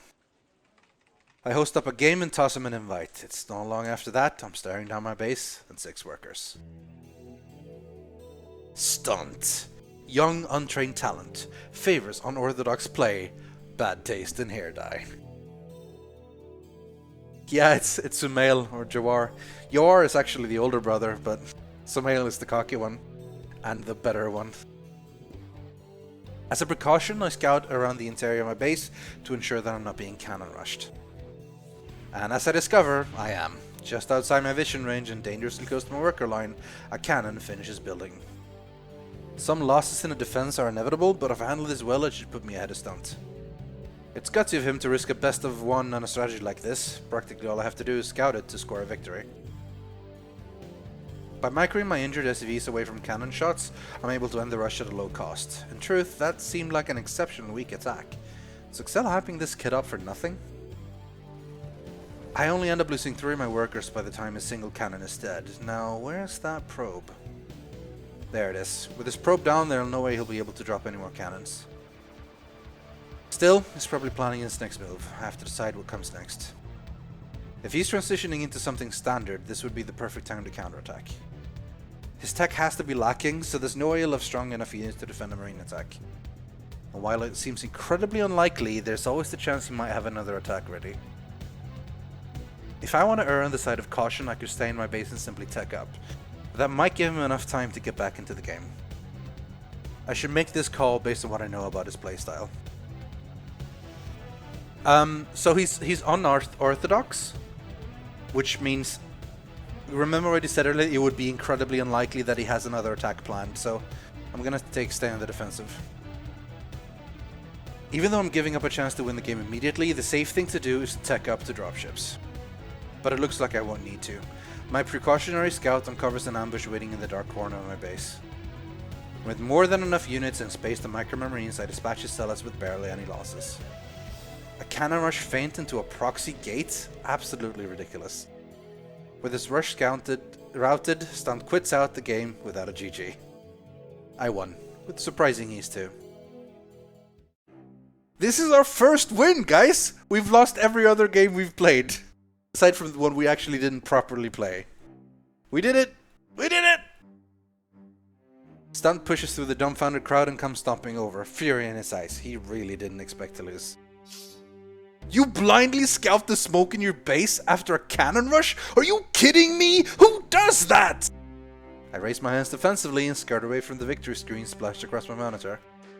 Whoa, whoa, calm down. It takes like 5 seconds. And you have a reputation for those kind of builds, you know. He makes a disgruntled sound and stares hard at me. Oh man, I think I may not have the speed at max because I almost missed his thing there when he said like, you got lucky, blah blah blah. And now someone is screaming, "What are you yelling back there for? Didn't I tell you to sweep up the back room an hour ago? Stop screaming at our customers and go do something useful. Lord have mercy." Oh, I bet Stunt's parents own this place or something. Okay, I'm gonna change the text speed to not max. Without warning, the woman at the front desk paints Stunt a bright red from the room. Wait, what? She paints Stunt a bright red. Oh, so he blushes. Okay, fair enough. Or is embarrassed. She glares at him for a moment longer before ducking back behind the counter. Talk about lousy bosses. His anger replaced with modesty, Stunt scratches behind his head. The middle schoolers are mostly dispersed, evidently destroyed by the cruel realization that their Protoss god can bleed. Sorry. That's my mom. Anyway, you beat me. Let me go get your cash. His mom? Ugh, even worse. I guess I can see the resemblance, minus the bleached hair. Explains how I unlocked my PC, at least. Actually, wait. I didn't come here for a bet match. What? But we just played one. I don't have to pay you then? What? No, I'm recruiting for a new team. Axel mentioned that you were a free agent. I wanted to see if you'd join up. I guess he thought it'd be funny to trick me into a bet match with you. A foreign team? Why didn't you just send me a message or something? No, a Korean one. And Axel said you'd probably assume I was a fanboy and block me. Although I get the feeling that this was just his excuse for this whole setup. Man, Axel, couldn't we have just kept this simple? But what if I had lost? Stunt pauses and reaches for his phone. Distracted or no, he manages to carry on the conversation. Nah, blocking you sounds like something I'd do. Anyway, who else have you got? We've got... Wait, Jed is technically still on VIP. Can I tell him that she's planning to leave? What if he tells someone? Why didn't I think through this ahead of time? You've got... We have some good players about to sign and a sponsor in the works. Nothing official, we're trying to keep things under wraps until then. Sounds sketchy. A mystery sponsor and mystery players. He doesn't seem convinced. I can hardly blame him. This sort of thing is unfortunately common in esports. But Axel did vouch for you. That's worth something. And you beat me, the future Protoss Bonjour. Now that is a glossary term, ladies and gentlemen. Bonjour is basically like awesome legend in the sport. See if I had that right. The Korean term for a player who dominates the Starcraft scene for a long period of time. A Bonjour has a very high win rate and successive championship wins. So far, Starcraft's only Bonjours have been Terran and Zerg players. People like Flash, Jaedong, and so on. But Axel did vouch for you. That's worth something. And you beat me, the future... Oh yeah, we already read this out. Once we've got 4 players and some management, we're going to pick out a team house. You'll need to live and practice with us. I blink once, look away, and take a tactical pause. Oh, if your mom will let you move out, that is. He rises to my bait and straightens up, both fists clenched. You damn right she's gonna let me. Alright dude, consider me signed. If I've got a room and enough money to pay for food, we're in business. Stunt pauses and lowers himself with the tips of his toes. What's the team called, by the way? Like I said, it's a work in progress. I'll let you know when it's picked out. If we're not named yet, I want to say in it. How about Azure Blaze Phoenix Snipers? I think that's an excellent name, honestly. Azure Blaze Phoenix Snipers. What even? Kid, this isn't a shonen anime. Yeah, probably not. While Stunt revels in the afterglow of being signed to a Starcraft team, a thought occurs to me. Wait, don't you go to school? Let's just say I'm between schools right now. I don't bother trying to divulge any more information. If he can live in the team house and perform, that's good enough for me. Some promising young pros deferred school for Brood War back in the day, and if Starcraft doesn't work out for him, at least he's got a future cleaning up stomping grounds. Right, the mysteries won't last long, I promise. I'll be in touch if I need you to show up somewhere. Okay, I'm gonna hit you up for practice games tonight if that's cool. Be online. Sounds good? Welcome aboard, kid. The fiery protest player lifts his chin for a final grin before heading into one of the PC Bank's back rooms, probably to gather a broom and a dustpan. I grace Stunt's mom with an innocent expression on my way out. She answers my smile with a glare sharp enough to make the hair on the back of my neck stand up.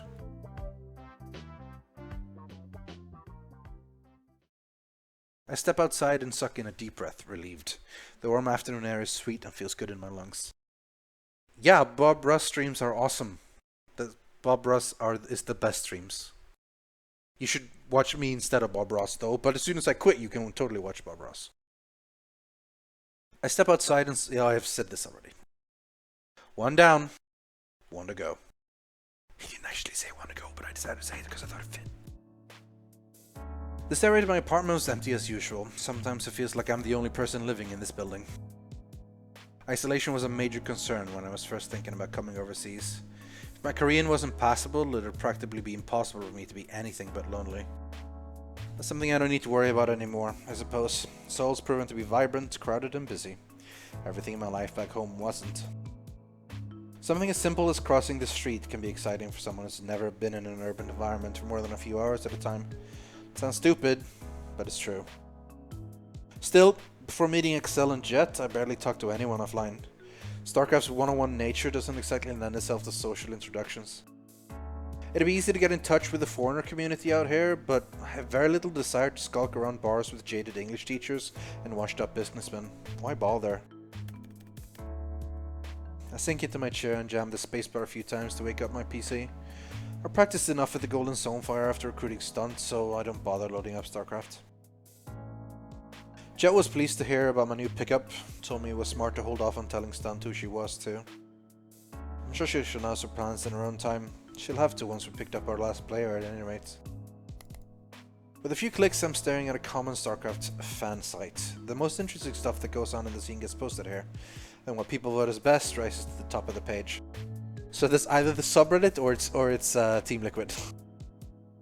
Or Gozo Gamers possibly, but it's not really that huge in Starcraft anymore. Did I ever tell you the story that my brother actually founded Gozo Gamers? That used to be Starcraft Gamers back in time. And I used to actually write for the site. For their World of Warcraft section and stuff. And Warcraft back in the day. And I went to DreamHack in 2009 to help run the Warcraft tournament. And I met Loda from Dota 2. Was sort of met. Basically, I handed him the prize as when he won. Good times, good times. I've been close to the eSports scene for a while, and I ended up doing this instead. I still have like huge interest in it, mainly Dota 2. Anyway, back to the game. I don't often visit the Korean community sites. I like them just fine, but I prefer to read English when I get the chance. But no matter where you choose to get your Starcraft news, you'll find no short of netizens sharing their opinions on which player is awful or why the game isn't balanced. It is Reddit! It totally is Reddit. Today seems to be no exception. A foreign pro gamer just called it quits, and the comments about him are ridiculously scathing. Lamau, good riddance. Dude was washed up anyway. Left the scene without a GG, typical. Sure, he was underperforming recently, but people forget just how much time and passion gets put into even a mediocre professional's career.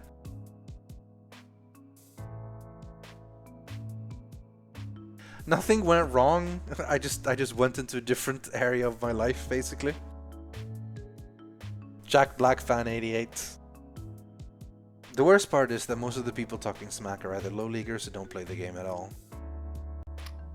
Take out my phone, hoping to find something on it to distract me from the mindless masses. No texts, no new emails. Same as when I last checked 15 minutes ago. It's been a while since I chatted with my friends from back home. Most of them know about my eSport aspirations, but none of them really get it. There's two reactions when a llama learns that you play video games full time.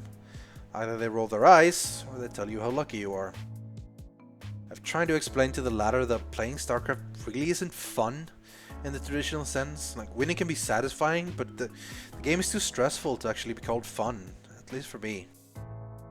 It beats a boring minimum wage job, but it sure as hell isn't easy, and pays less for all but the best. Yeah, they don't mention that between games on the Star League stream.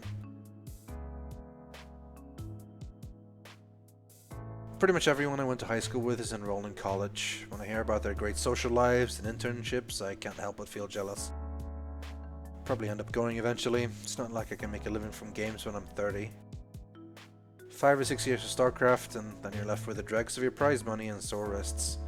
And hopefully some friends and fond memories. With a look back at the computer screen, I notice that my inbox is a message awaiting. I click and I'm staring at a piece of fan mail. The first I've received in a month. Hey Mark, lol, sup man? I hope your practice is going well. Stuff here has been boring since summer ended and everyone went back to school. Saw about the VSL qual, but you got another month, yo. You're still the foreign hope, so make sure you come back from Korea and stomp locals while I'm watching. Oh yeah, and don't forget about KGF 2012. Are you gonna stream soon? I'd really like to watch. Make sure you mod me this time, Raffle. Oh yeah, and give me a shout out next time you're on a casted match. Lol, later dog. Hey. From Chung? Yeah, something. Maybe it's inaccurate to call it fan mail, considering I've known this guy before I first started playing Starcraft in high school. Stream? What, so 10 people can watch me play faceless barcodes all day? Pointless. Maybe if I got enough viewers to make some money. He and I really didn't even talk back in school. It wasn't until he found out about my Starcraft skill after graduation that he tried to become my friend. I massaged my temples, frustrated. All that message did was put me in a bad mood. Most of the people who follow Starcraft know less about the game itself than they do about the people playing it. I don't like that I'm expected to constantly bear the scrutiny of strangers. The community is what keeps the scene alive. I know it's wrong to loathe it, but simply knowing that doesn't make it any easier not to. With an impatient click, my PC runs off. I climb under my sheets and settle in for an early night's rest. The search continues tomorrow.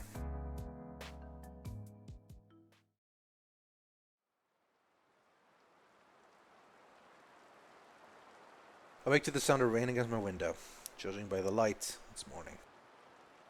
It dawns on me that I was supposed to play Stunt in a few practice games last night. Whoops. Probably not a great move to blow off the player I just recruited.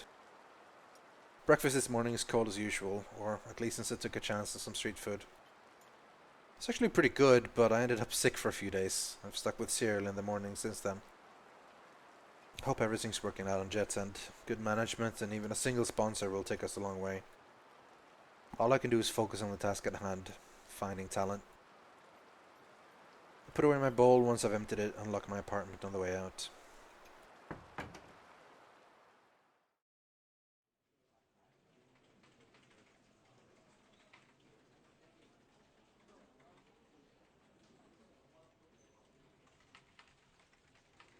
How old are you, Rythian? Will you stop playing games at 30? Sorry to break this to you, man, but I was 30 about 2 years ago. And I didn't stop then, and I have no intention to stop anytime soon. My sweatshirt hood held up against the rain for most of the way, but my hair ended up soaked in the end. I check my head dry once I'm inside, much to the annoyance of the guy at the Golden Zone Fire's front desk. The cafe is largely empty on most weekdays, at least before the school's left out. Rythian is old. Shut up, you young whippersnappers. Get off my lawn! With a bit of searching, I find Excel reclined drowsily in a computer chair that I must have wheeled over to the lounge area.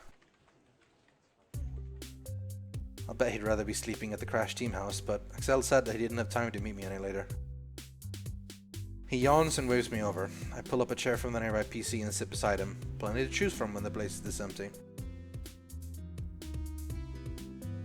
Do they not have umbrellas outside of Korea? No, everyone just sprints from place to place if it rains. Ha, so anyway, Stunt agreed? Yeah, it'll make the next pickup even easier since I've actually got another player to point to. I wish Jet would hurry up and ditch your team already. Axel raises an eyebrow and shakes his head at me. She can't do that, Jet has a contract. It has to be over soon though, right? Why else should she be putting together a team and if she'll be able to play on it? They vary, but most contracts last either 6 months or a year. Best case scenario, she'll be free at the end of the month. That makes sense. The Victory Star League won't let anyone with a contract play without a team's approval. Or maybe there's no rule against registering ahead of time. Good God. Rythian's not the Uber God of your dreams. Yes, I am! I'm still the Uber God of your dreams. Even though I've lived a little bit longer than you thought I'd lived. Grandpa Rythian? I'm not even a father, I'm definitely not a grandpa. And confirmed this is indeed my ghost. I am playing SC2VN, which is, in the title, SC2VN, the eSports visual novel. It's pretty cool, actually. I'm 100% into the story. Whatever, I'm sure that Jet has this figured out already. Right, anyway, you said you got a lead on the next player, yeah? Yep, guy named Reva. Flits in and out of top 8 on the ladder. He's won at least a dozen online tournaments this year. Wow, what race does he play? Here's the best part, he plays all 3. His Terran is his strongest, but he's been known to switch between races during a long set. He'll even play random. Reva plays Zerg, Terran and Protoss? Whoa, that sounds too good to be true. Hey, Sips is older than me, so I cannot be your grandpa if Sips is your dad. So, yeah. But this is where it gets... Fuck, no! I wanted to go back! I couldn't see what he said. I'm not convinced though. He's got a very specific playstyle. It's almost like playing... Okay, so I guess he said something that people thought maybe he was 3 different people. He's got a very specific playstyle. It's almost like playing against a highly advanced AI. Strong mechanically, but only goes for standard macro games. So how am I going to get in touch with him? Other teams have gone after a player that good. It won't be easy, but I've got a plan. Not another bet match, please. Heh, it worked, didn't it? No, not this time. Some people speculate he's a top player. Yeah. Reva's on a mean win streak. Stop! I didn't even click! Ah! Oh.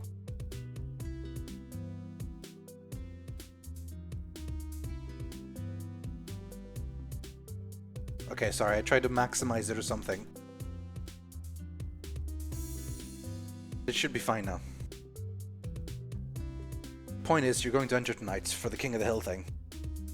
Tonight, so I beat him and then used that to convince him to join the team? Hold on, I didn't say anything about beating him. I mean, if you do, I'm not gonna complain. You're gonna play an honorable macro game. Reva hates anything that's non-standard. Cheese, rushes, aggressive timings, all-ins, one-base builds, that sort of thing. So you're gonna play a slow, economy-based game instead. But if I play a game in the exact style he's used to, won't I get stomped?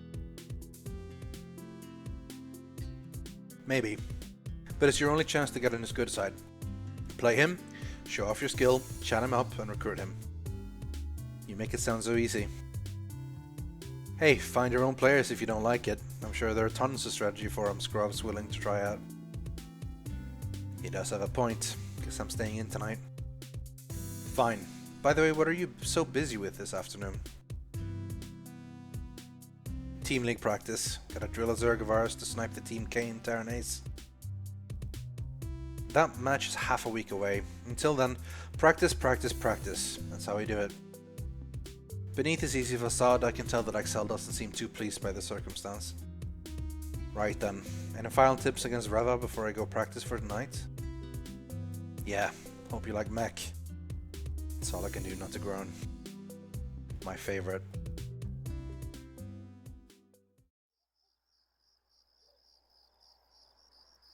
The admin said it shouldn't be more than 5 minutes now. Reva just got finished extending his record to 13 wins. I'm already warmed up from practicing all day, so there's no point loading up a map to drill my micro or anything like that.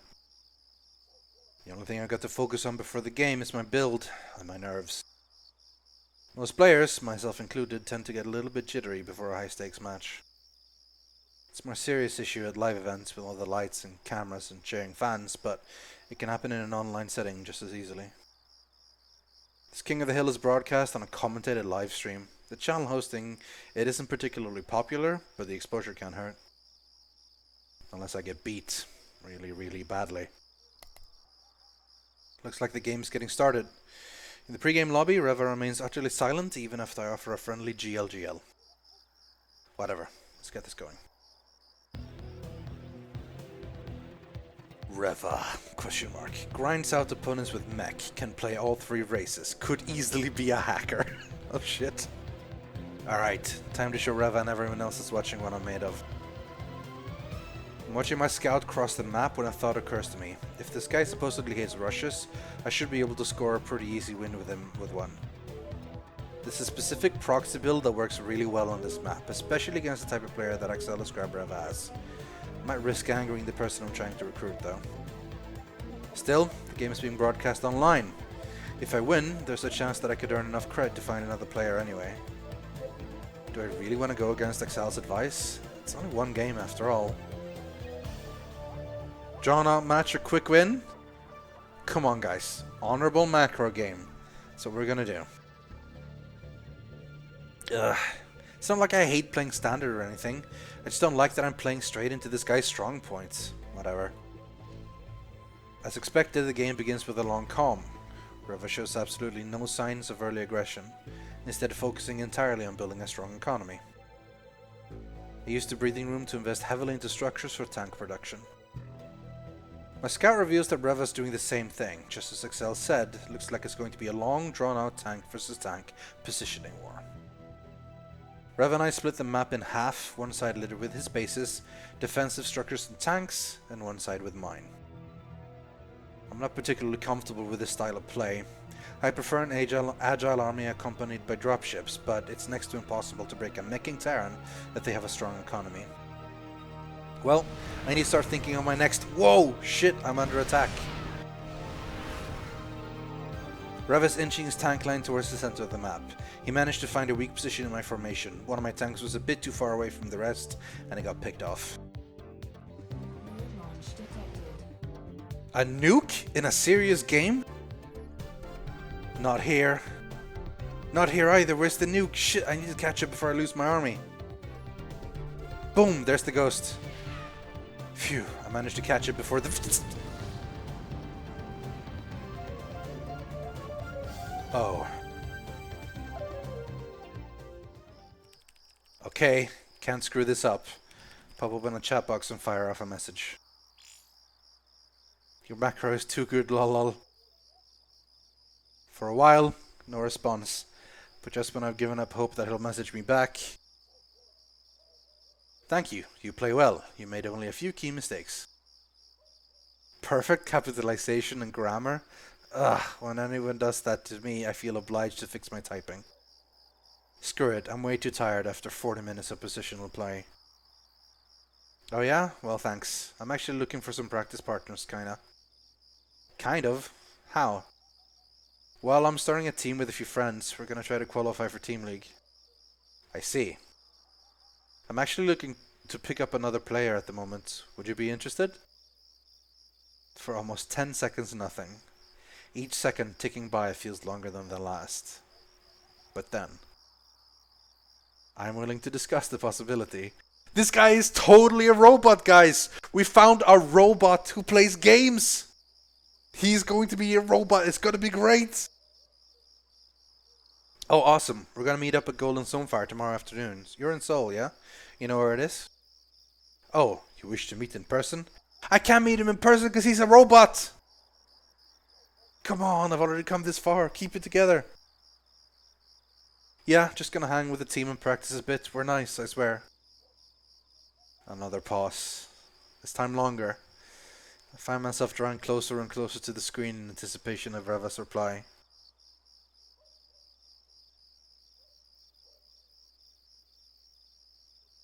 Very well.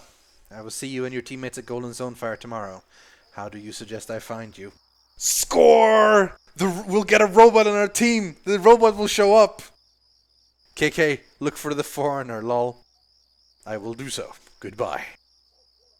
I bet you this is the guy from the shop! Confirmed it's the old guy from the shop! There's gotta be a reason we saw the guy from the shop. He's the guy from the shop. If it's not the guy from the shop, I'm sad. It's totally going to be the guy, either a robot or the guy from the shop. With that, Reva exits our chat and prepares for his next King of the Hill match. Did I do it? Did I recruit our last player? Can I celebrate yet? No, better to wait.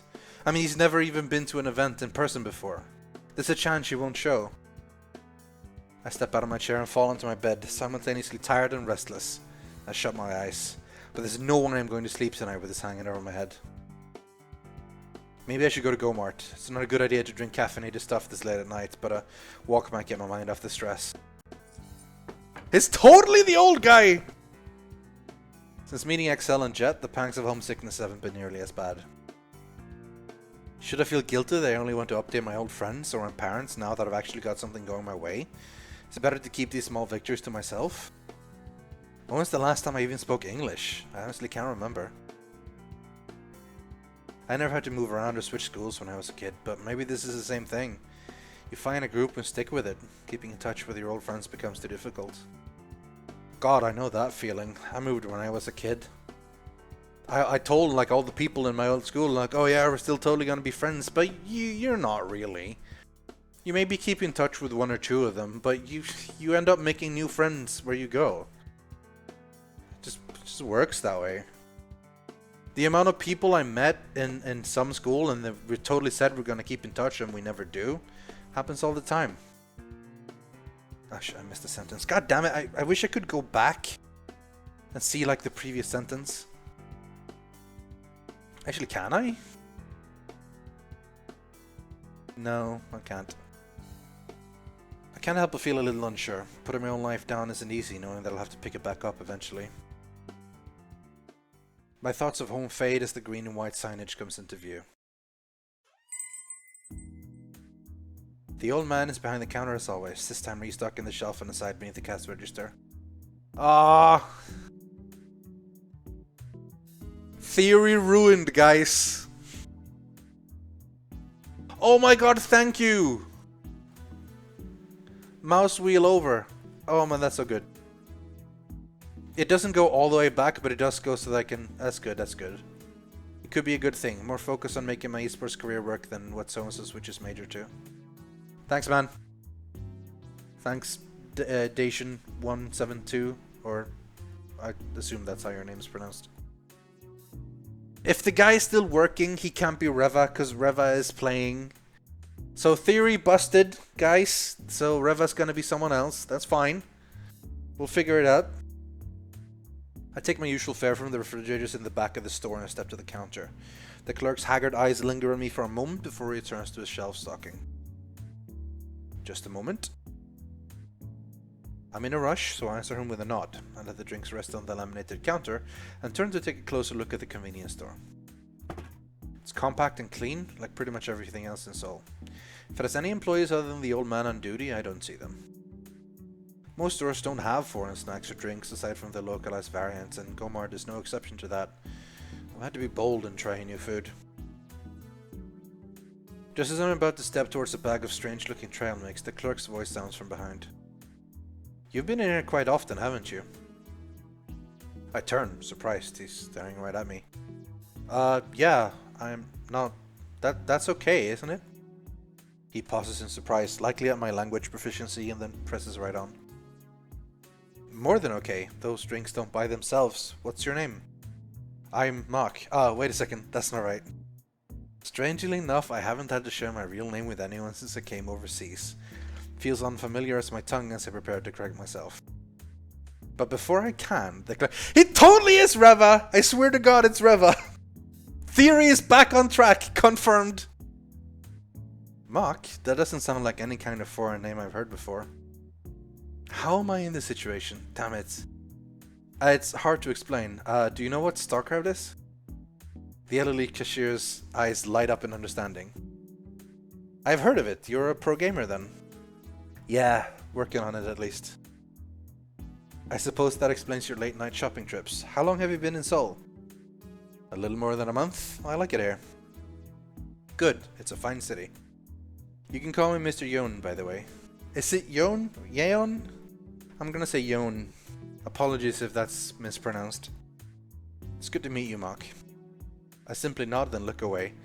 I'm not particularly good at talking to strangers about anything other than Starcraft.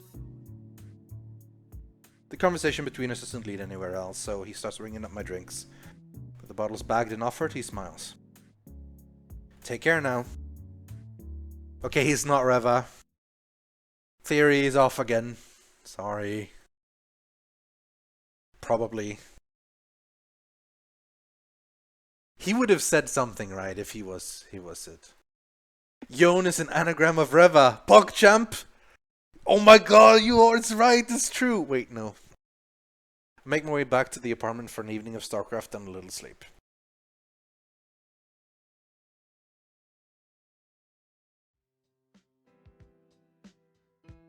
Remind me where we have to meet up here again. I get to play for free at my mom's, you know.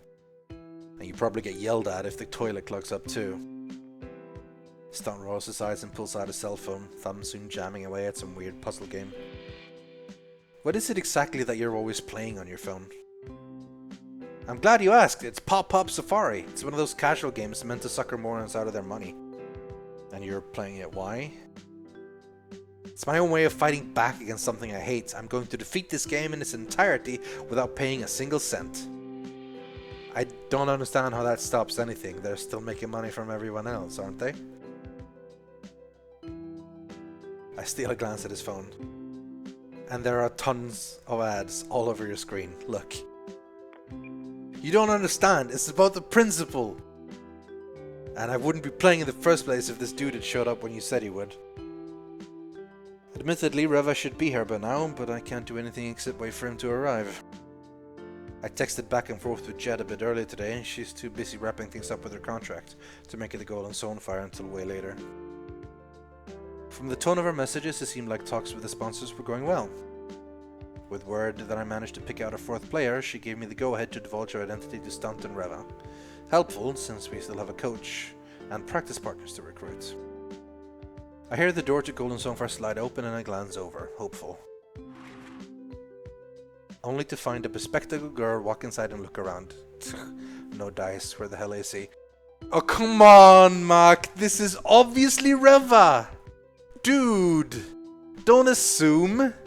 Don't assume this isn't Reva. This is clearly Reva. We're gonna have a team of 2 girls and 2 guys. It's fine. Reva confirmed. The girl stands at the cafe's entryway for a while, apparently searching for something. Eventually her eyes catch and then stay on me. Huh, looks like she's coming our way. Stunt glances up from his cell phone once I turn to address the newcomer. She hesitates before speaking and delivers her words quietly. Excuse me, are you Mark? Fucking confirmed! Also, she is totally cute. Oh hi, that's me. I apologize for the delay. I disembarked the subway. I stopped too early. Is this one of the teammates that you mentioned? She shifts her focus from me to Stunt. His expression is no doubt as perplexed as my own. Is she... Wait a second, are you Reva? Yes, I am. Oh, I'm sorry. I didn't realize you were a girl. I just assumed... Mark, for God's sakes! Even if you assume, you don't say that out loud! I trail off quietly. If the mix-up bothered Reva, she doesn't show it. She tilts her head slightly and edges closer to our table. May I sit? Of course, Reva, this is Stunt. He's the team's only Protoss. Sup? He silenced the obnoxious bleeps and bloops of his phone game in his pocket and bobs his head at Reva. Reva, huh? Doesn't sound too familiar. He must be some online hero. Stunt, I am familiar with you. How? I mean, of course you are. I'm the god of Protoss after all. No, we have matched on letter several times. Your play is predictable and unproductive. Oh ho! Burn! Get owned, Stunt! Whoa, hey! To expand is to give mercy, barcode scum. Don't be a hater. You should aspire to more than rush builds and gimmicks. The meta no longer favors aggressive play. Meta as in the metagame, as in the current style of matches that's going on. Man, Mark, you didn't tell me this chick was so uptight. Is the rest of the team this lame? Both of them rest their eyes on me, expectant. Now or never, I guess. You won't need to worry about lackluster teammates. Jet is actually the one who's setting this whole thing up. Jet? That's right. With crossed arms, I beam a confident grin at the two of them. Stunt wears a mixture of surprise and excitement, while Reva simply seems to be processing the development. But isn't she on VIP? For now, but she's not happy with her practice environment or how much they're paying her, so she's not going to renew her contract at the end of the month. Interesting. Oh, check it, son! She's got the anime super glass eyes. I love this. This is so anime. The glowy eyes thing. Reva pushes her glasses against the bridge of her nose, silent. Stunt looks like he wants to simultaneously call me a liar and a genius. How exactly did you end up recruiting for Jet? It's not like she has any need for some mediocre foreigner. Mediocre foreigner that slapped down your terrible cheese build, Stunt. And I'll be the first to admit I'm lucky to sit where I am. The same is true for the two of you. Practice hard, and maybe we can make something of ourselves in this team. Sound good? I'm in no way the captain of the squad, so it feels a little weird to take such an authoritative tone. Still, Stunt backs down and dons a thoughtful expression. Blue, yeah, this is Dota. This is a custom game in Dota. Yeah, alright. You're right, this could be big. I agree, your offer had piqued my interest, but word that a player as accomplished as Jet will be among us has secured it. I will join. Perfect, she'll be happy to hear it. There leaves only the matter of a sponsor, which Jet is taking care of as we speak, and a coach. We'll obviously want to keep an eye out for anyone else with some talent, but for now, this is our roster. The three of us share a long look at one another. Before any other thought can come to mind, Reva ends the silence. What's the name of our team? Oh, we haven't picked one out yet. That is troublesome.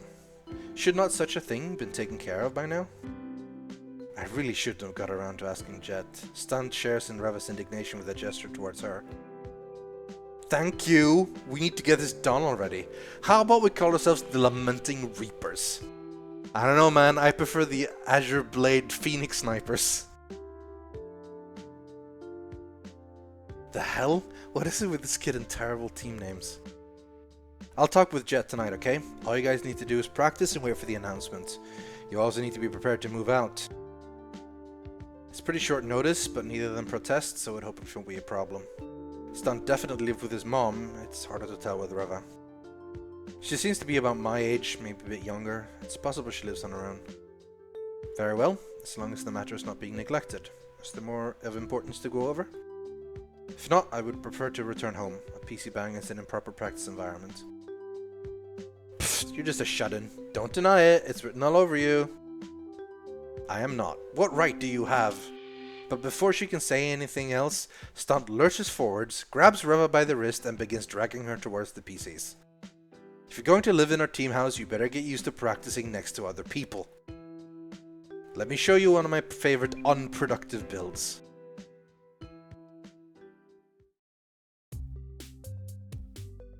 Hours of games together serve the three of us well.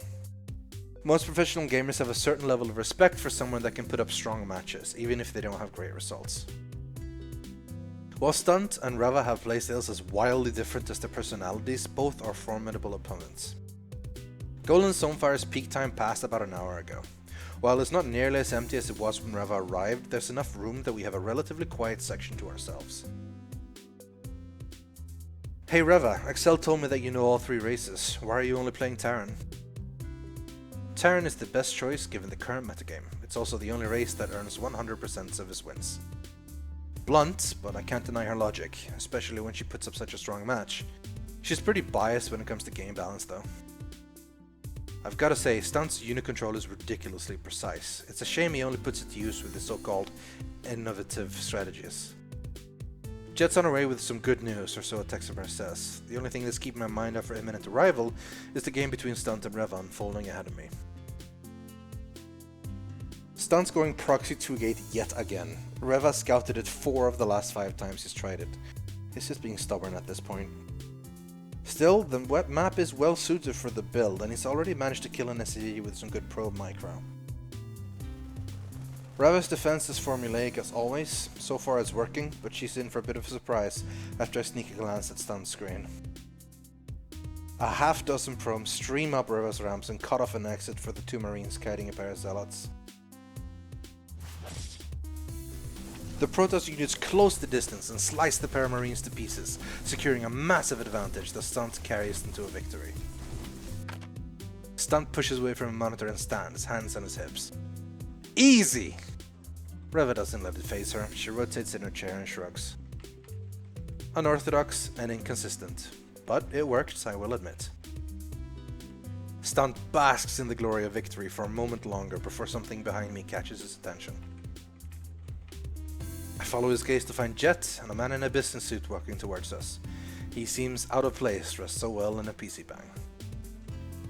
Mark and Reva, right? This is Mr. Kim, VP in partnerships at the Enoch Group. His company is looking to get into eSports.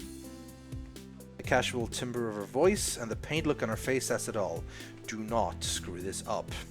I tighten up my posture and lower my head in a bow at the exec. It's nice to meet you, Mr. Kim. What does your company do?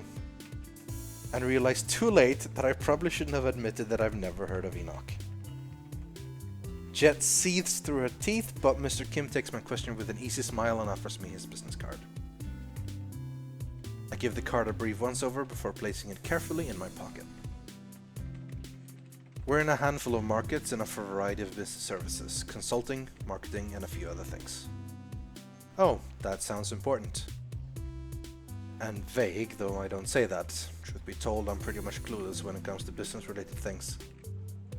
Stunt and Reva's deer in the headlight silence isn't exactly helping either. But it's as Jet says, eSports is a fascinating industry with strong potential for continued growth.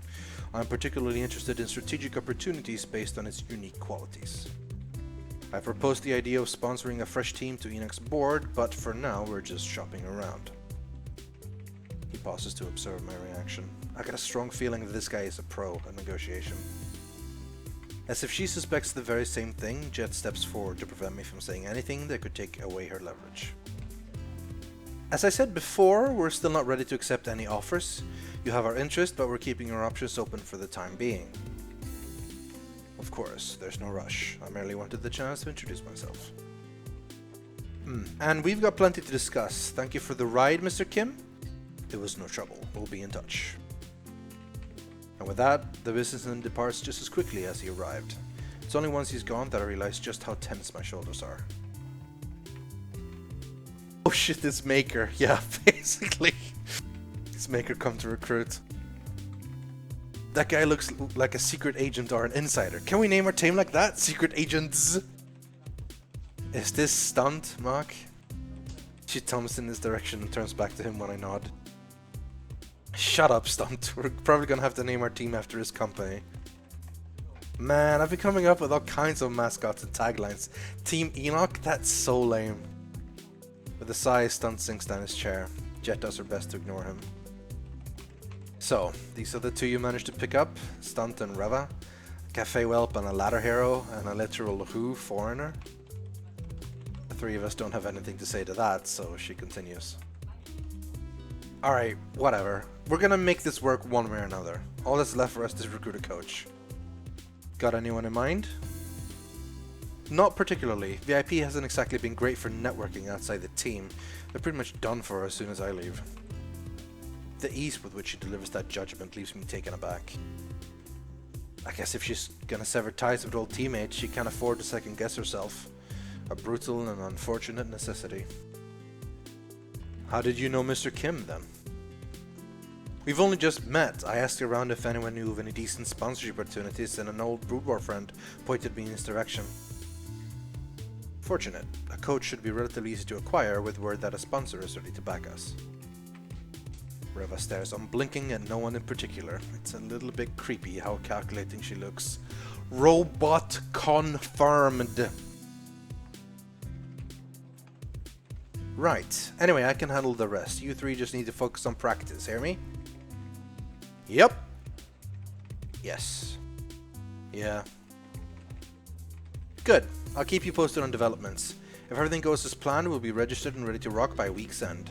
The next VSTL starts 2 weekends after that. The fire burning in Jet's eyes is a refreshing sight. I can only promise so much to Stunt and Reva, but for them to see a proven player like Jet get behind the team has to be motivating. I need to get back to the VIP team house. It's about time I let them know that I'm not re-signing. Mark, give these two my number, text me if you need something. Before I can even respond, Jet is halfway to the door. Rather than dwell on her words, sit in silence, Stunt bounds to his feet and clenches a fist forward. You heard her, chumps! More practice! I'm afraid not. I must be getting home. Jet is not the only one with preparations to make.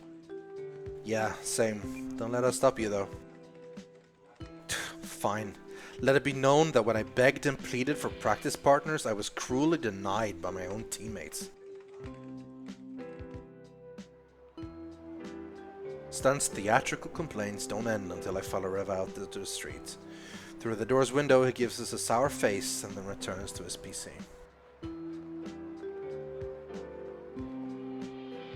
He's a bit childish. Well, he's still a kid. The two of us start heading into the same direction by coincidence, though neither of us bring it up as we share a simple conversation. I ask about her build orders and she asks me about foreign tournaments, where Reva reacts with surprise when I inform her on the antics of foreign FPS pro gamers. Would shouting insults at each other mid-match not disrupt their ability to communicate? No idea. All I know is that they get loud enough to hear from the open bracket area. Curious. Our small talk is cut short when she heads for a subway tunnel located along my route home. But just before she descends the tile steps, Reva turns and offers a rare smile. Goodbye, Mark. It was nice to meet you. Bye. Catch you online. When she's gone, I'm left to think over the day's events alone. Mr. Kim, Enoch. This is all too good to be true. Feels right to be wary. Too many aspiring pro gamers have had their fledgling careers dashed to pieces by stupid mistakes and broken promises. I can't let myself be one of them. Maybe I've earned the chance to rest, to congratulate myself. But I won't. Not yet.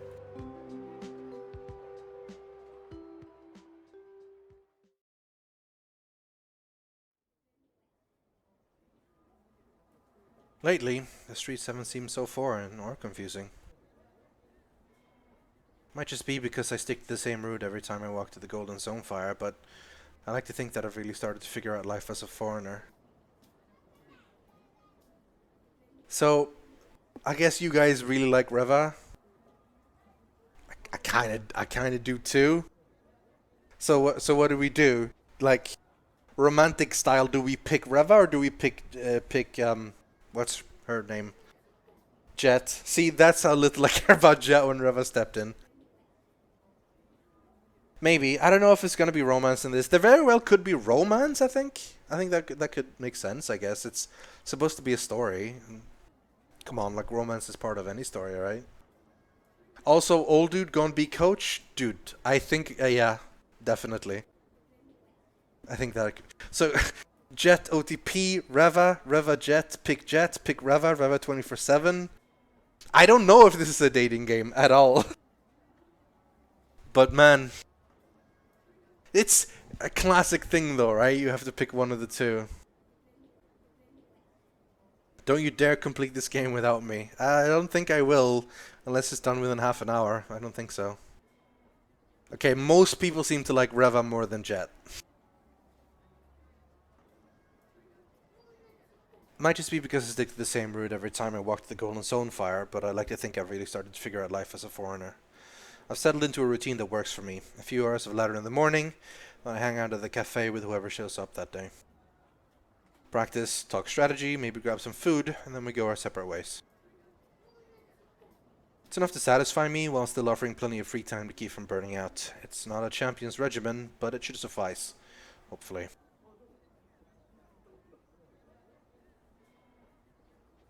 Jet's always pushing me to practice longer, but it's hard to see the point. What's 10 hours going to do for me that 6 hours doesn't? I haven't seen that bulk guy at Golden Zone Fire since I challenged him, luckily. I was anxious about the possibility of running into him again. A confrontation when I'm supposed to be training is the last thing I need. Familiar landmarks crop up one by one. It's not long before the cafe comes into view. Busy as it always is on the weekends. I squeeze past half a dozen middle schoolers and make my way to our quiet corner. Yo, what took ya? We've been waiting on you for so long. Don't listen to him. He got here just before you did. Stunt scowls and sinks back into a chair. I try not to smile. Reva's a no-show again. Messaged me the morning that she wanted to stay in a ladder. Is Excel coming? I know Crash has Team League tonight. Nope. They mentioned that they have some last-minute build prep to take care of. Who were they playing again? Kane, I think. Right. There are a lot of advantages for players on a team. Recognition, housing, practice, salary. But getting to play in Team League is one of the biggest perks. Period. A lot of young Starcraft talent breaks out in VSTL. Matches against top players are usually rare for those that aren't qualified for VSL, but not in Team League. For an amateur, a win there is more than a sign of good things to come. Did Excel tell you anything about his team's plan? Jet shakes her head before successfully snatching Stunt's phone out of his hand. She rolls it in the space between her fingers and turns back to me. Don't be so naive, Mac. Axel and I be friends, but not that sort of information isn't something you can give away freely. Stunt gropes for his phone, a pout set across his face. Jet dodges a few times before willingly relinquishing the device. Stop ignoring us, it's rude. Whatever, you quit lecturing, Mark. Their eyes battle briefly before Jet concedes, glancing away with a dismissive gesture. Stunt savors his fleeting victory with a grin before dropping the phone on the table. It's rare to find someone willing to share their strategies openly. Maybe it's different in the foreign scene, but not here. I lost to amazing one-base all-in build on ladder a week back. Sent the guy a message asking for replays. He told me to kill myself. You don't need to look so pleased about it, sheesh. However, there is one exception. That being, if a foreigner eliminates a Korean player, our scene will sometimes band together and send replays for his next opponent to study. It's a matter of national pride at that point, been that way since Brood War. That's a rumor I heard before. Replays can be invaluable in preparing for a specific player. What could be more useful than an exact recording of someone's strategies and tactics? At least Jet has the courtesy to look vaguely apologetic. I nodded, doing my best not to look too surprised. How much do Korean players practice for Team League? The same as the individual leagues, or?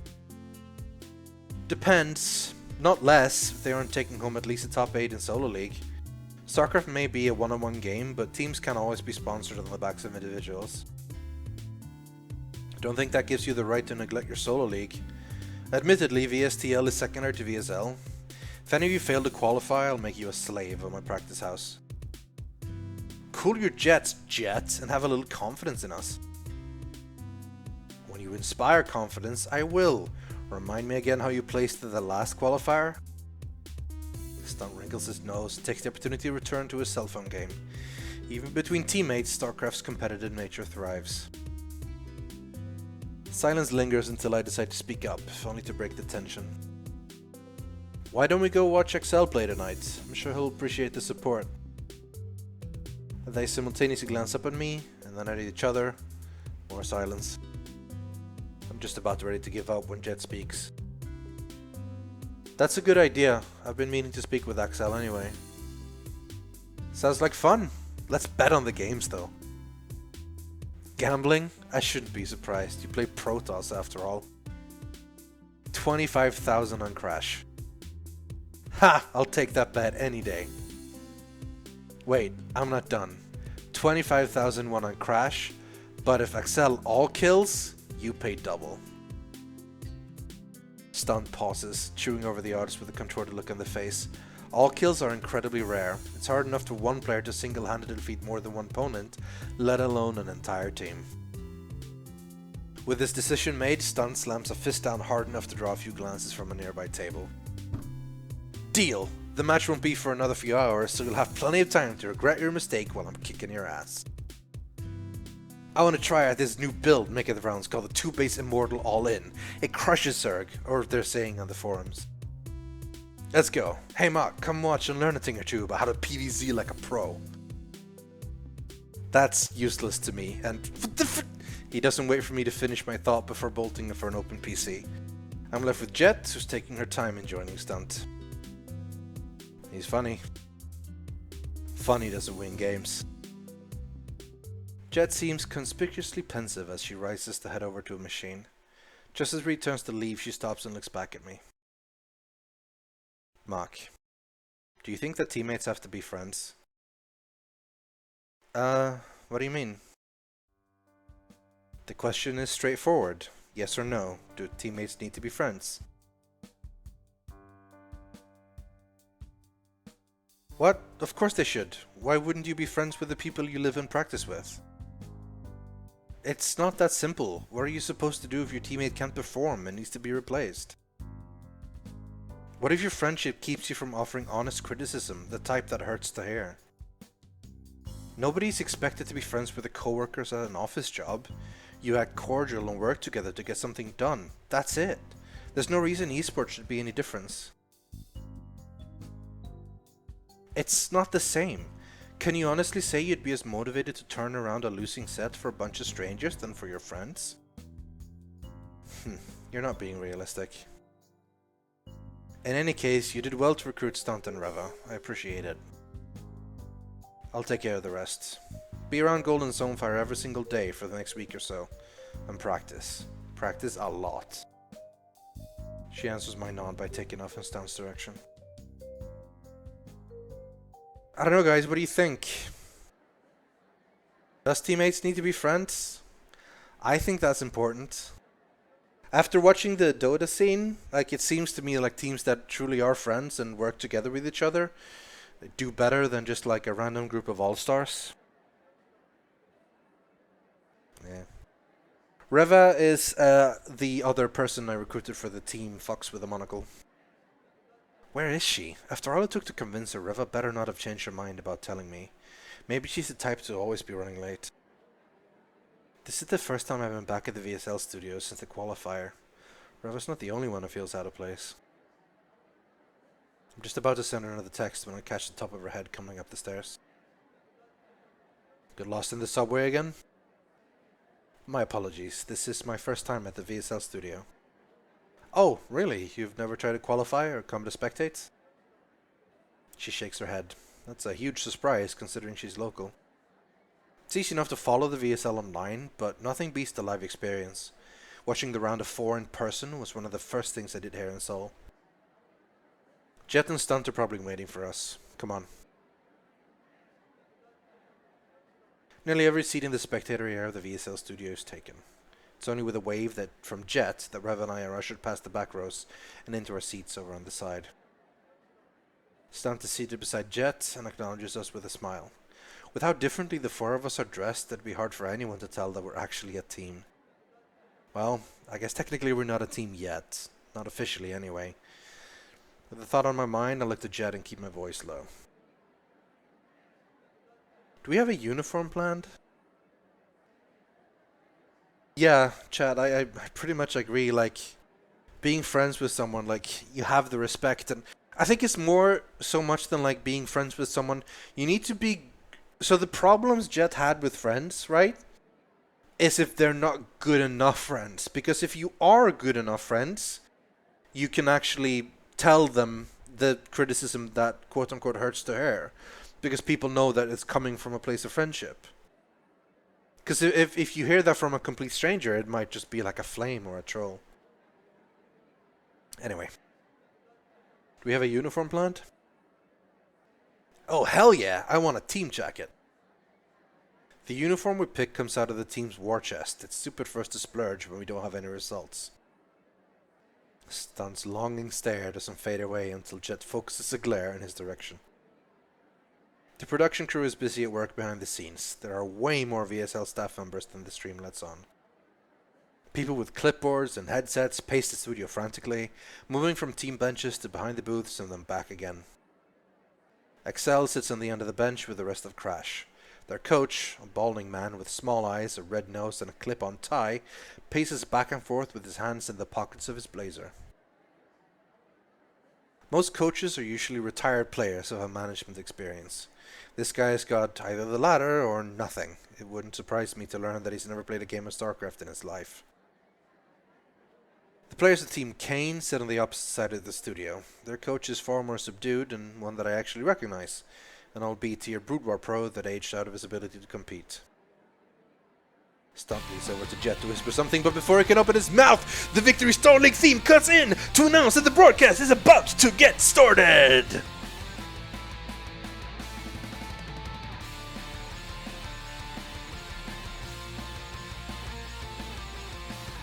This is so true, by the way. Korean Star Leagues have a weird fascination with alt rock. The same songs from my embarrassing freshman year playlist blast unabashedly from stadiums of eSports fans. The crowd cheers die down only once the commentators give their introductions. When I look over my shoulder, I can see the table where they keep the two English casters. Tasteless and Artosis! The duo is more loved for the laid-back banter than the game analysis, not that it's anything I change. Totally tasteless and Artosis. There's no way for me to hear them without getting a headpiece that'll make me look like a tourist. I'll have to settle for the Korean commentators. Welcome to the VSTL! Today's first match is an exciting duel between Crash and Kane. Both are very solid teams that have been around from the very beginning of Starcraft 2. I'm eager to see whether or not they show us good games.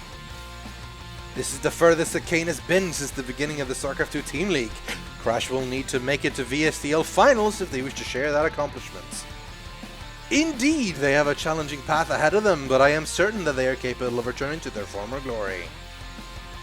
My thoughts are the same. Only one of Kane's players remains in the VSL, so they should have had plenty of time to practice for this match. Can the same be said of Crash? Certainly so. Crash's lineup is well tested and proven in the VSL. It's a sure bet that they have not neglected to prepare accordingly. Well, there won't be any jokes about cartoons from the 90s, but I should stay pretty well informed throughout the series. An array of multicolored overhead lights announced the first match. Polished motion graphics and meticulously collected player statistics whiz around the display at the front of the studio. The VSL studio really has hype building down to a science. Who do you think Crash is going to send out first, Jet? Not Excel, unless they want him getting sniped right off the bat. Why not? A common strategy in Team League is to have a mid-tier player spend all his practice time preparing specifically for one heavy hitter. There are other things to take into account too, like the map or remaining opponents, but there's no doubt that Team Kane is one of their players ready to take down Excel. By the time I glance back up the stage, the first two players are headed into the booths. Excel remains on the bench. I sat on the same screen as the crowd. It is starting. Sure enough, once the players have the settings prepared and the coaches give the go-ahead, the match begins. Spawning at the 7 o'clock position for Team Crash is the blue Protoss player, Jang L. His opponent from Team Kane at the 2 o'clock is Xing. Protoss versus Protoss, close positions. This match won't last long. Mirror matchups are stupid, PvP most of all. You don't know the intricacies, it can sometimes be really intense. Literally every strategy is a coin flip. PvP should be considered gambling and made illegal. PvP usually ends with both players on one base. The decision to expand is often too great a risk, especially with the players as close as they are. More so than in any other matchup, mind games are essential to securing an advantage. This is cool. This is pretty much straight out of Wings of Liberty. I guess that's when the game was probably done, I think. I've had this game, like, on my radar for a while. It's fun to finally play it. I'm 100% into the story. Reach too far with aggression against a balanced strategy, you lose. Go middle of the road against a tech build, you lose. Tech up against an attack, you lose. Yeah! Yang L and Xing both have opted for a full warp gate strategy! That's generally Korean casters, they are so hyped about everything. Prepare to watch these two clash, it would all come down to their control. Or that can happen too. Even with Jet's grumbling, Stunt looks like he's enjoying himself. After all, this is the type of game he loves. Reva's paying attention, though likely only to note the inefficiencies of Crash and Kane. Both of the Protoss players complete the buildings necessarily for the attack simultaneously, but it's the Team Crash player who's out of the map first. A proxy pylon near the Kane player's base will allow for quick frontline reinforcements. Things would be going perfect for Crash if not for one small problem. The attack was spotted. Rather than answer back with his own attack, the Kane player is holding his units back at home, and is hiding half of them in a small corner of his base. I realize what's happening just as the Crash player makes his move. Without the proper intel on his opponent, he feints a motion at his opponent's ramp in the hopes of learning what he's up against. But the Kane player doesn't even budge. No force field, no panic chrono boost, nothing. No defense at all. After a moment's hesitation, the Crash player charges up the ramp fully, confident that he's caught his opponent in a moment of weakness. For a moment, it looks like it was the right move. He heads forward to disable the Kane infrastructure, and has his exit cut off. The Kane player reveals his hidden units and surges into Crash's force. Even though the battle begins with 2 at an even unit count, the force field preventing the Crash player's retreat also keeps his reinforcements from joining with the main army. Despite some excellent unit control, the dwindling Crash army is devoured by the ambush. Jang-El taps out a GG, and the first game goes to Kane. If the game has got the licensing, blah blah blah. Maybe, it's a free game. You don't actually pay for this game, so I believe that they might have talked to Blizzard and gotten the all clear, I think. But yeah, it's cool. An exceptional trap set by Xing. The key was the position of his 3 extra gateways. He allowed the Crash player to catch sight of a single gateway, which led him to believe that there was a hidden tech at the back of his base. Excellent tactical thinking. Indeed, it would have been too risky to find out with certainty what was coming next. He had to act. He should have cleared the path to his opponent's base before showing his units. Beautiful. Absolutely beautiful. That could not have been more stupid. This is what happens at a matchup where scouting past the 3-minute mark is impossible. Kane's fortunate that Jang-El hesitated. Had he disabled the forward gateway in time, Crash would have been victorious. I aim my attention back at the Crash bench to see who they're sending out next. Axel turns back and whispers to one of his teammates and he starts heading for the booth. Finally, some ZVP. Better hope that Xing's all-ins are as pitiful as your Stunt.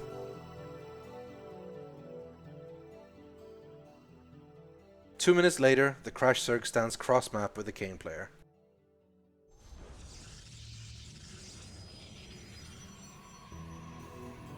What makes you think there might not be romance? There could be romance.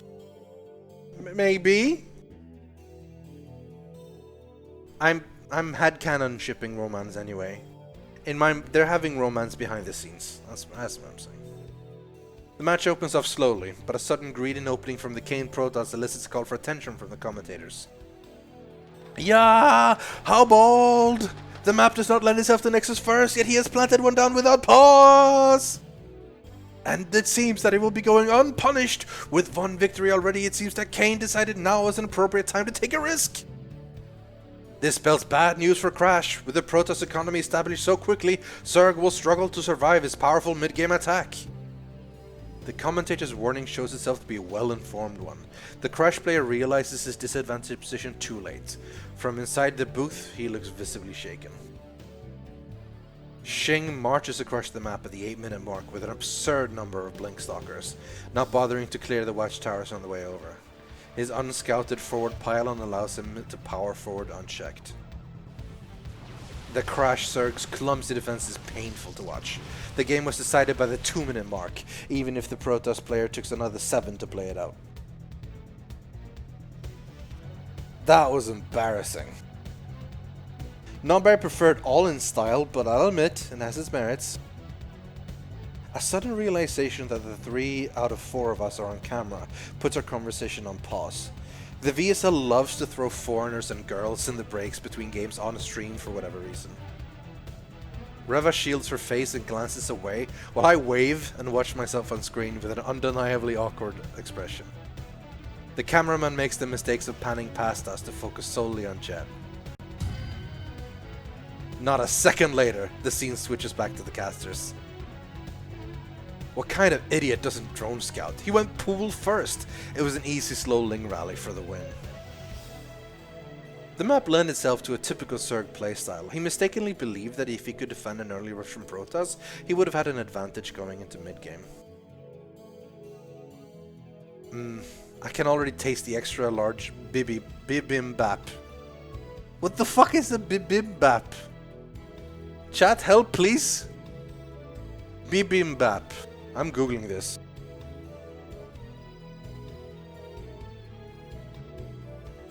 A signature Korean dish. The word literally means mixed rice. Bibimbap is served as a bowl of warm white rice topped with namul and gochujang, soy sauce or doenjang, a fermented soybean paste. That looks like it could be pretty tasty, I guess. I'm generally not a huge fan of Asian food, but bibimbap is pretty good. I'll take cash, Jet. Quiet. O2 isn't impossible to come back from. But Jet's confidence falters a minute into the third game. The Kane Protoss immediately sends a probe cross-map, intent on deciding the game with an early rush. Scout around your natural, moron, it takes 2 seconds! And, as if he somehow heard the order through his booth's soundproof foam, the Crash Zerg catches sight of the proxy gateways just as they finish constructing. A moment later, and the game would have been decided. How will the Zerg react? He responds by throwing down static defenses in his main. A good option, since a pair of stationary spine crawlers are too strong to contest with just a few zealots. The hatchery finishes despite the Protoss' efforts to force a cancel. It looks like Crash is going to stabilize here, or would, if not for... No! What are you doing? Stop! Jet takes 2 fistfuls of her own hair when the Zerg uproots a spine crawler and begins moving it down the map. The Protoss reaction is instant. The Kane player rushes in to take a fight with the remaining static defense. Even with a handful of Zerglings and Queen aiding, the spine crawler falls with only a single casualty for the Protoss. An unmistakable blunder! He aimed to defend his natural expansion with a second spine crawler, but failed to wait until he had enough Zerglings. Such impatience is going to cost Crash the game, and perhaps the series. With a free pickoff, it's not long until the Kane player snowballs his lead into victory. One of his teammates charges into the booth and claps his back 12 times, both of them smiling through the banter. Come on, Team Crash! We're gonna have to trust Axel to do the all-in kill, you know, like Spin pretty much into that. It's a stark difference from the Crash bench. All save Axel look ready to accept defeat.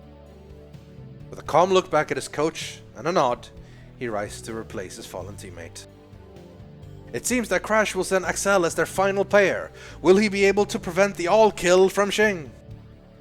We must take into account Kane's morale. The momentum in this series certainly favors a 4th and final victory. Axel, do not lose! A few of the people seated in front of Jet wince at the volume of her jeer, turn around and stare, and then realize they were about to shush a VSL champion. By the time she's finished signing a phone case for one of them, Axel is in the booth and ready to go. Think you can bring it back, Reva? No single player on Kane can match Axel.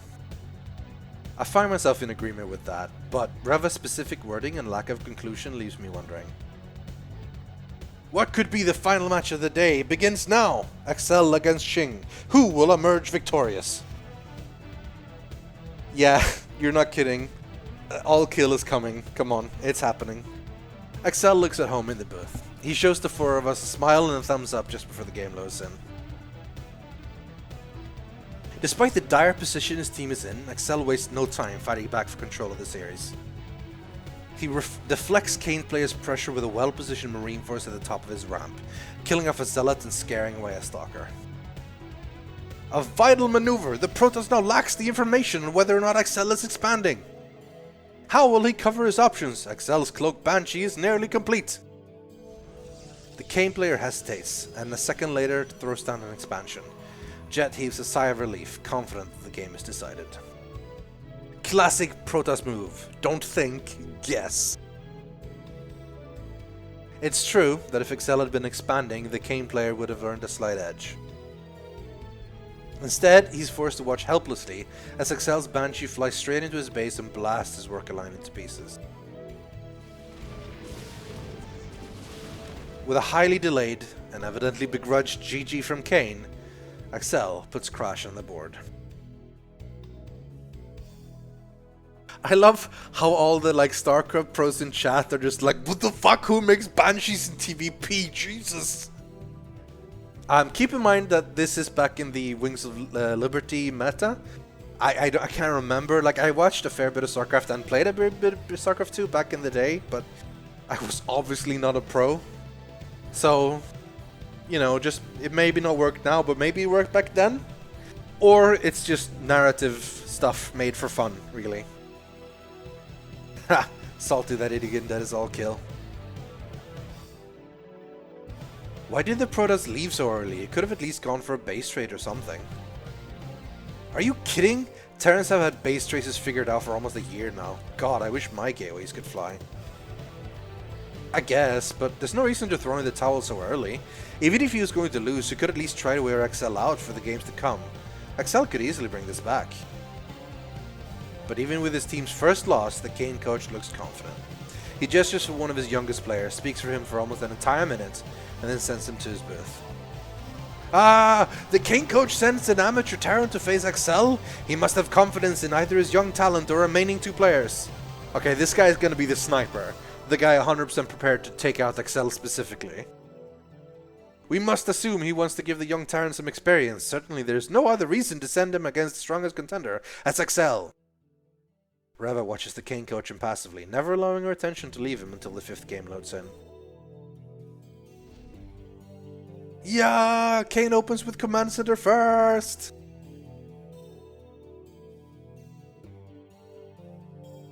It seems that the Kane team has a strong preference to set the pace of the game and force their opponent to react. How will XL respond? XL is going to scout it and throw down his own CC. What else? He'll out-macro this kid anyway. Reva answers Jet with a nod, although not in a way that makes her seem particularly pleased. As predicted, XL's thorough scout discovers the Kane command center early enough to stay in an economy-focused game. Even with the amateur Terran's slight advantage, XL claws his way back onto even footing and then claims a lead when he catches a drop en route to his base. Crash fans roar a cheer when XL charges his opponent's tank line in a way reminiscent of the old Brood War mech battles. Old habits die hard. Even with the game all but decided, the Kane Terran remains until XL moves forward to destroy his base. Just before offering his GG, the Kane amateur scans to reveal all of XL's structures. As I thought. I wince as Gel belts out an air-shattering cheer and then turn to Reva. What do you mean? Kane will send their Terran ace. Not such a hard guess, really. But even the previously confident Jet watches Kane's bench now. Sure enough, their team's ace pulls himself to his feet, peels off his team jacket, and tosses it to a squealing fangirl. Did she just sniff it? I'm gonna pretend I didn't see that. The Crash coach paces back and forth with his hands behind his back. His bench looks far more invested in the series than it did 2 games ago. What a treat! The highest level of Terran versus Terran is about to unfold before us. I'm excited to see how XL measures up. His TVT has always been his strongest matchup. How good are you guys in chat anyway? You guys seem you guys at least act like you know what the hell is going on. I mean, I don't notice if lol Banshee in TVP, etc, etc. Maybe you guys are like the Reddit former posters early in the game and you're like all Bronze League players. Nah, I'm sure you guys are super good. I'm sure you guys are great.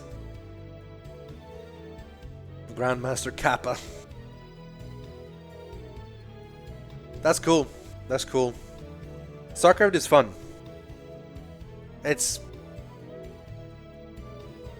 honestly, what I really want to do actually is play co-op with someone and make videos on it. Because the co-op mission stuff in Starcraft seems really fun. I want to do it. Alright, here we go. Global Elite. Nice, nice.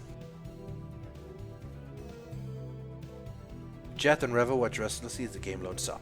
Even Stunt to stop cheering against Crash. Kane will go command center first. If Excel does not 2-racks, he will be at a disadvantage. Are you from the future or something? What's with these super specific predictions? Shut up. Watch. Excel opens with a standard play and repletes the scout of his opponent's CC first, at a timing near identical to last game. Feint bunker aggression provokes brief panic in the Kane ace, forcing him to pull a handful of SCVs to contest what could be a direct counter to his build. A good move, but it will not be enough. When the fake rush ends, the Kane player throws his head back, heaves a sigh of relief, and smiles. He begins attacking aggressively, a dangerous option without scouting XL. Can you please explain what's going on? Why do you know what's happening before it happens? The Kane ace used the amateur to bait out XL's response to CC first. This isn't something that would be possible if they weren't ahead by so many games. They sent their best player to face XL with full knowledge of his reaction. But XL can adapt on the fly, right? Easier said than done. Sure enough, XL's answer is the exact same as it was to the amateur before. Improvising is a rare skill for Starcraft players, even for someone as skilled and well-rounded as XL. The Kane player will build 2 starports behind his natural to avoid XL's typical scan patterns. He will then clear out XL's map vision with Hellions, and then camp XL's production with Banshees and Vikings. This isn't over. XL will scout the gas timings and might realize that something is off. But the strategy proves to be too specific for XL to cover without scouting directly. The missile turret in his worker line won't protect his production structures. XL's scan misses the mark by mere pixels. There's no chance he'll be prepared in time. The center of the map clear, the Kane Terran flies straight for XL's base. Unbelievable! We rarely see such a unit composition, but it is the perfect answer in this scenario. The Vikings keep XL's inferior Air Force at bay, while the Banshees pound XL structures and tanks with that answer. An attempt to establish a missile turret defense cost XL a ton of workers. When he eventually stabilizes, his army is less than half the size of the Kane aces. The game is over. Yet XL remains until the bitter end, training as cost efficiently with his inferior force as he can. It's only once the Kane ace dances his units back and forth that XL finally taps out. A cheer from the Aces fans announces the conclusion of the series. 4-2, Kane. Luckily, Stunt has the sense not to gloat about the money that he just won from Jet. The 4 of us sit in silence as we watch XL agonize over his loss. When Kane is huddled together with smiles and cheers, all of Crash sit with their heads down save XL, who still hasn't left the booth. Sad music, guys. XL lost.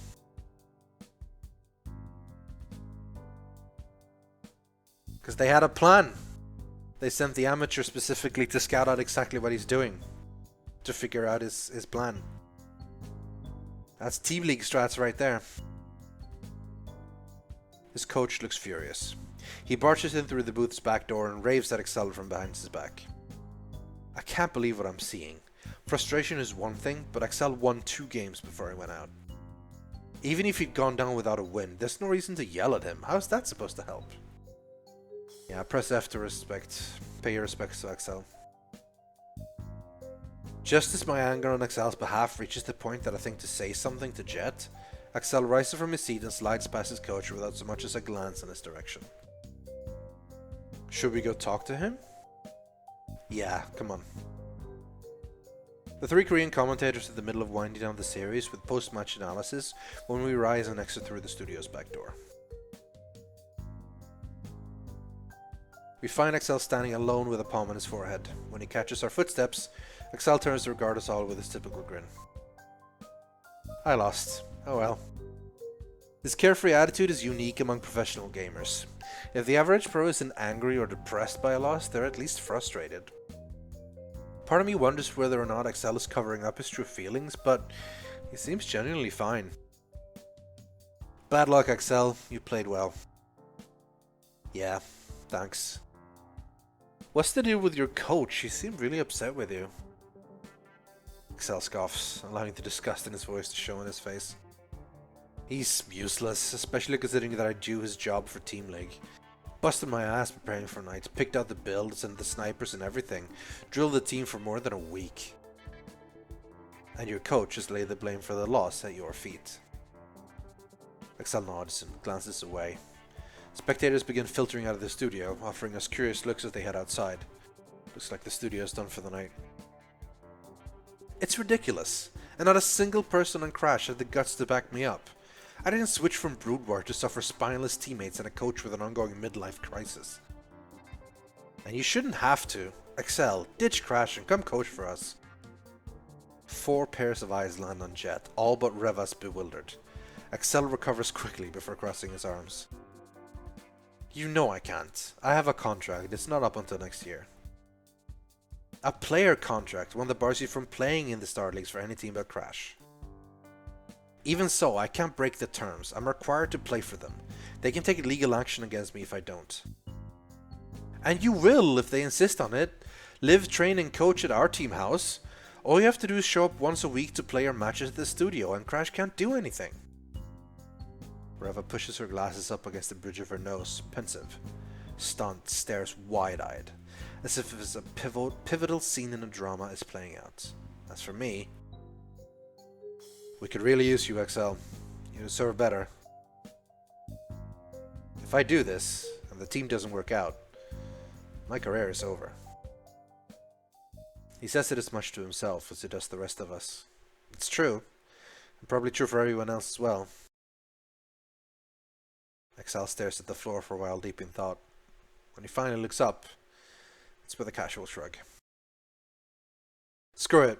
I put off my mandatory military training for too long anyway. I'm down. Stunt lets loose an air-shattering chair and flings his arms into the air. Reva's glasses nearly fall off in surprise, though she manages to catch them by the frame. Hell yeah! Team Enoch #1! What a motley crew. A cafe whelp, ladder hero, a no-name foreigner, and now some laid-back Hayoung. You forgot the washed-up champ. Try as she might, Jet can't hide the satisfied grin showing up on her face. Everything has really come together. This is it. This is what I came to Korea for. The months of endless ladder, the late-night online tournaments. I am on a team. A real team. We need to celebrate. Oh, you want to treat the team? How kind of you, Mark. Jet glances around to see if her quip earned a laugh, only to find Excel wagging a finger at her. Have you already forgotten who convinced you to take the risk and form your own team? I'd say that's worth a bottle of soju or 2, or 10. Jet brings a finger to her lip, either considering which bar to take us to, or how to get out of paying. Alright, enjoy the hell out of it tonight. It'll be the last time until we've got a championship trophy that we celebrate anything. Got that? Good choice. Hell yeah! Understood. With a nod from Jet, the 5 of us walk shoulder to shoulder in high spirits. But just as we're about to descend the stairs, Jet pauses. Wait, Excel, do you need to go talk to your team or anything? That stops the rest of us in our tracks. We turn and find Excel at complete ease. Nah, I'll take care of it later. With a knowing smile, he leads us down the stairs and out onto the street.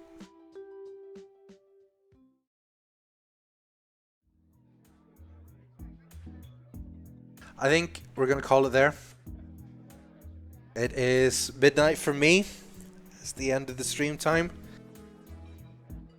That was really good. That was fun. I know this is far from everyone's cup of tea. Not generally something people consider a great stream game. But I thought it was pretty fun. Honestly, I don't know about you guys. See? You liked it! Everyone's like, no! Okay, I'll make a deal with you. If you promise to show up next week for this, if you promise to be here next week, Monday, same time, I'll continue this for you guys. I'll finish this from stream, from full, like from beginning to end. It's good stuff. I wanna win a championship with this team. Whatever lame name we have or whatever. So if you guys promise me you'll be here next week, I promise I'll be here playing Starcraft 2VN. Alright. Cheers for hanging around with me tonight, guys and girls. It was fun. It was fun to do something different. Yeah, next time, basically 3 hour, basically in 6 days and 21 hours. For me, it's 9 p.m. on the Monday, whatever time that works out for you, after Duncan's stream or whatever. Also, the stream, if you do miss it, or if you didn't catch the entire stream and you want to catch up, that will be on the Yogscast live channel. So you can catch up if you miss something. But either way, I'll see you next week for the rest of our adventure. We have our team now. Now it's time to win the championship. Good night, everyone. Have a good time.